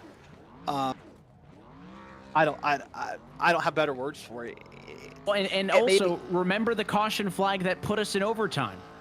It was the same 46 car who was wrecked off of the racing surface without a yellow flag, and it was that same car who went onto the racing surface and essentially caused the yellow single-handedly. So that is, in my opinion, 2 inexcusable caution flags for the same car. Yeah. Well, let's go take a look at the results. Yeah, your 4 race results on this one. A long one here in Talladega. Again, at the end of the day, it is Trevor Harmon who gets the race win. What a celebration and what an end for the group over at Team 5 Motorsports. Matthew Kleinschmidt, Rick Thompson, first, second, third. We'll try to get a word with some of your top finishers in just a couple of moments. Taylor Butcher Benjamin, great car tonight, just like Kleinschmidt and Thompson. Gets a top 5 out of it. Mike Massengill comes home 5th. Larry Bell, quiet, but good enough for a P6 in the end. Justin Levine, Brian Dees, they led tons of laps. They're 7th and 8th ahead of Powell and Marasco. Moving back into P11 here is Chris Legou, and then Dalton Kilrow in 12th, Tanner Martin 13th. Then it's Philip Van Vliet, Timothy Babcock, who did serve that penalty, finished back in P15. Amanda Sherman in the 8th. And then Austin Derbyshire is the last car on the lead lap, with William Bruton, Corey Sherman, and Colby Jackson rounding out your top 20. So these cars all not able to make it scheduled distance. It'll be Fred Thompson, James Efaw, John Perkins, Brad Lawson, and Daniel Rupek through 25th. Austin Edstrom, Mark Arthur, Brian Zimmerman, Cody Gibson, and Aaron DeBach over your top 30. We'll put a bow tie on it with Nicholas Moody, Kevin DeCobram, and Joey Neese. 106 laps off the pace. Not the night that they wanted here tonight in Talladega. But after a long and chaotic one, eventually we've got some race winners, and we'll try to get a word with them all here in just a few moments. Trevor Harmon, great showing as that car goes to victory lane. To be said that, this is an opportunity for a driver and maybe even a team who's not maybe in contention to win on a week-by-week basis. And they get Trevor, not currently a top 10 car in the championship, in victory lane. To me, that's what Talladega is all about. Yeah, I mean, that is the moves, the drafting, the fun, the stress, if you will. That's what we all crave when we get in the seats here to go race at Talladega or any super speedway. So I agree with you 100%. That is what you're hoping for. Well, let's go ahead and take a look here and see if we can maybe find our race winner. That is Trevor Harmon. Let's see if we can locate him in a moment and get himself and the others up in the interview area. And we'll see if we can get some words with our race winners and others.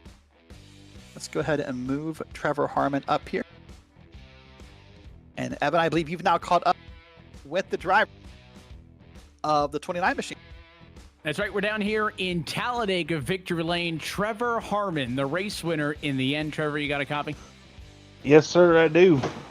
Well, tell you what, you started up front and you finish up front. A little bit of theatrics and some excitement between here and there. But first and foremost, congratulations, and just walk us through your viewpoint for the final 2-lap shootout at the end. Man, I don't even know where to begin.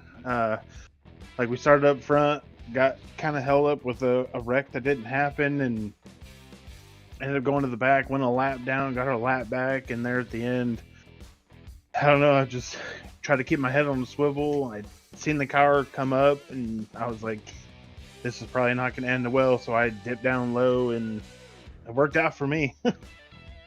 Oh, man. It almost, I mean, the move low worked out, but it almost put you right in the line of fire, man. I mean, I'm sure the heart rate spiked, and then what's the decision making there for the final half lap? I mean, it seems like, you know, you're the second car in line. You draft up on the 59 machine, and it really seemed like there wasn't much Matthew could have done there. I was worried that, you know, we knew you were going to make a move, worried he was going to throw a block, but you got to his outside. He didn't make any sort of crazy move, and then it seemed like when you stepped out of line at a 4, that thing just took off, and you blew by him. Yeah, I don't know if he had any kind of damage or anything like that. Like when I came up to him, I for sure thought that he was going to try to throw a block or something like that. But I think that he just knew that I just had a much faster car than he did and decided not to do anything stupid. You know what I mean? But I mean, I'm super thankful for that. And Team 5 for the victory. Take it home. What's it mean for you to be able to lead one lap in this race and it puts you in victory lane? I mean, obviously we do the car and speed, right? You qualified, you know, in a decent position, we'll call it.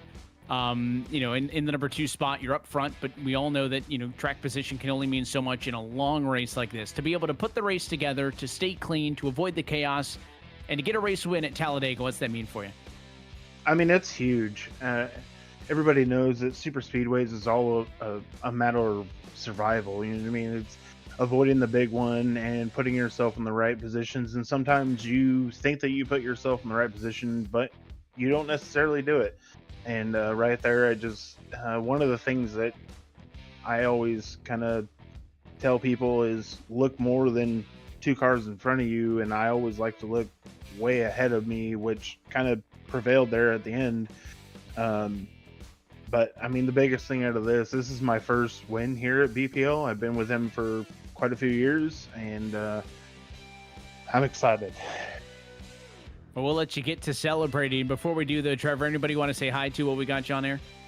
I got to thank my wife and kids for allowing me to do what I do. I got to thank all of my guys over at Team 5, Willie, Jason, Joey, Tives, Kevin, B-Rad. That guy's amazing. He's the one that puts all of our cars together. And thanks everybody at BPL for putting this league on. It's phenomenal. And thank you guys for putting on an amazing broadcast. I can't wait to go back and watch it. We appreciate your time again, Trevor. Congratulations on the race win. Thanks, buddy. I appreciate it. He's your race winner tonight in Talladega. The chaos ends, and it's Trevor Harmon victorious here tonight. We'll continue the conversation. Matthew Kleinschmidt thought he was maybe home free, Derrick, after the chaos on the final lap in this race. Instead, it is still a good showing, P2 for one of the fastest cars in the race. Yeah, we're going to go ahead and catch up with Matthew Kleinschmidt. And Matt, I think you probably thought for a moment you had this race won on the last lap. What was that last lap emotions-wise? Was it just a big roller coaster? Yeah, I knew I had a bunch of damage and Trevor didn't. So when I saw he was behind me, I knew I was pretty well going to finish second there. So there was no use in throwing a big block or anything. So just took my P2. So obviously, I think there's a lot of questions and maybe some, let's say, some upset people over the last lap of this race. But overall, you finished P2, and I think the takeaway is there's probably about 29 other guys who would love to be in your spot right now. Yeah, we of course me, Justin, and Tim were leading early. Had a big lead on the whole field when a caution came out, so wasn't going to make it on the green-white checkered. So decided to pit, got caught up in a wreck, but I guess it worked out in the end. So I have 2 questions based on that. The first one is you said we weren't going to make it till the end. Did you guys short pit it under green to maybe get some track position? Is that why you weren't going to make it? Because we saw other drivers go longer than you guys on the runs. Did you short pit? We just took enough to make it to the end, hoping there wasn't going to be a caution. And then we didn't have enough for a green-white checkered, especially me being the leader of that little group there. But we would have made it to the end. We just wouldn't have made it to green-white checker. So my second question is, you guys were a pack of 3, and It felt like there was a massive line behind you. I mean, 6, 7, 8 cars. Were you guys surprised that your pack of 3 was outpacing the bigger packs? Yeah, it was usually, especially in these cars, the cars behind get big runs, but it didn't seem like they could ever get a run up to us. So I don't know if we were just doing a really good job pushing, or maybe the guy that was leading that little group was, or the big group had some damage or something. But they dropped off 3 seconds right before they pitted on the second to last pit stop on the green flag. So I don't know what happened there.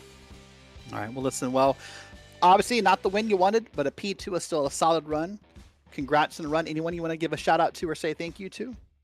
I'll just give a shout out to Justin and Tim for working well together and getting a big lead and having a lot of fun. All right, well, of course, next week is Easter, so we'll see you in 2 weeks' time. Good luck then. Thanks. All right, that's Matthew Kleinschmidt. He finished P2. Then let's go ahead and catch up with the driver who at one point was in the catbird seat when this last lap began. That was Rick Thompson. Rick, so close but so far away. Yeah, it sucks how it ended. I really think we would have won that thing. So once the wreck broke out, go, sorry. No, I really felt like we had a good run going, and Jason had told me earlier that he was sticking with me, and I think we had the run, and yeah, I hate that it ended that way. I'm happy that at least I salvaged the third out of it, but man, it would have been nice to have walked away with the win on that one. So once that wreck happens behind you and that draft dissipates very, very quickly, were you just aware that was probably, throwing away the win? What did you feel in that moment? When the wreck happened, or which part? Well, when the wreck happened, that big draft just kind of fell off behind you. Were you concerned?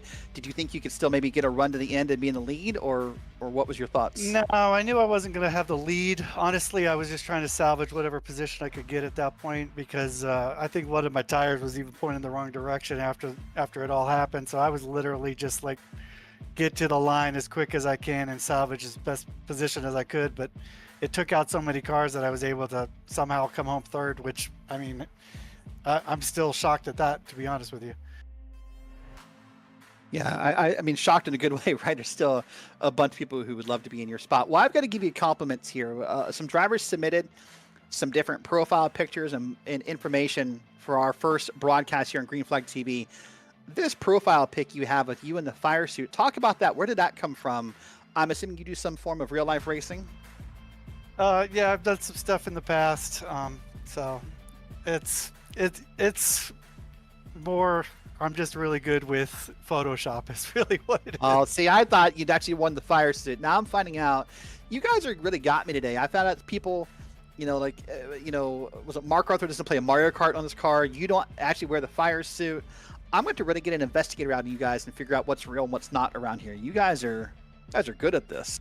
Yeah. Well, I try to make it as I treat it very seriously. Try to make it as realistic as I possibly can, and I have done some kart racing in the past for like professionally, and so I have a racing background. I've raced in the past, like in DMP and stuff like that, with like Dale Jr., all that type of stuff. So I've been doing this a long time, and I have a lot of fun at it. And this is a really good league to run in. So I've been happy. Man, DMP, there's a name I haven't heard in a long time.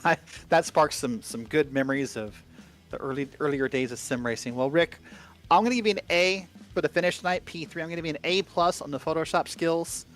So I think it was a pretty successful night. Hey, I really appreciate it, Derek. Thank you guys for broadcasting too. Yeah, thank you. Anyone you want to give a shout out to or say hello to? I definitely want to give a shout out to my wife for letting me do this, and give a shout out to my buddy Brad, who was spotting for me all night. He took some time out of his night tonight to jump on the computer and help me out.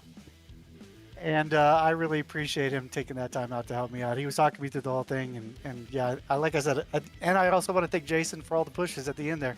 I really think we would have probably come home 1-2 if we hadn't had that unfortunate wreck right there on the last lap. Fair enough. Well, listen, Rick, we'll, of course, off next week, Sunday for Easter. We'll see you in 2 weeks' time and see if you can bring home the win. All right, I appreciate it. Thanks, guys. All right, that is Rick Thompson, and he finishes P3 tonight, Evan. Well, it was pretty calm for about the first, 111 laps, and then it got crazy from there. Typical Talladega. It did. We always say that in Talladega you can expect the unexpected, and we saw some things we've never seen before here in this one. It was a crazy finish, some drama, and as always in Talladega, right? There's going to be wrecks, there's going to be restarts, there's going to be a sneak winner half the time, and all credit goes to Trevor Harmon for doing what we had said from the jump was the key, and that was, maybe not just having to survive the first 113 laps of this race, but having to survive the first 119 and a half to be able to be there at the end to make his move. And Matthew Kleinschmidt had a damaged car, was able to fight through, get a P2 in all of it. That car was damaged before the last lap of this race. It was not damaged from the accident. He stayed out there with the damaged car, nearly won it, got a P2. I think that is a good endorsement of why it's worth sticking it out there, even with a damaged car. Well, we're going to be back at it in 2 weeks' time. Derrick, is you guys will continue coverage after we have the Easter break as you guys head to Richmond. Yeah, Evan, first off, thank you for filling in tonight. Justin Prince, unavailable this evening due to some prior commitments. It is always a pleasure getting to sit next to you and call these races. But you're right, 2 weeks' time after the Easter Bunny has come and gone, we will be at Richmond. It's been called different things. I think now we're Richmond Speedway nowadays. What are we at officially on this track name, Evan? I think it's just Richmond Raceway, right? They dropped the I when they did the rebranding. Yeah, that's where we are now. So in 2 weeks' time, we'll be at Richmond live. You can see every race from this race moving forward from the Blazing Pedals ARCA League exclusively here on Green Flag TV. Well, for our producer, you had a producer too, Dustin, Ollis. Thank you, Evan Posocco. I am Derrick Watson. Thank you so much for being here for our debut on Green Flag TV. Now let's head you over to our replay of tonight's ASRL Xfinity race, where they are racing from Circuit de la Sarthe. Once again, congrats to Trevor Harmon, the winner at Talladega.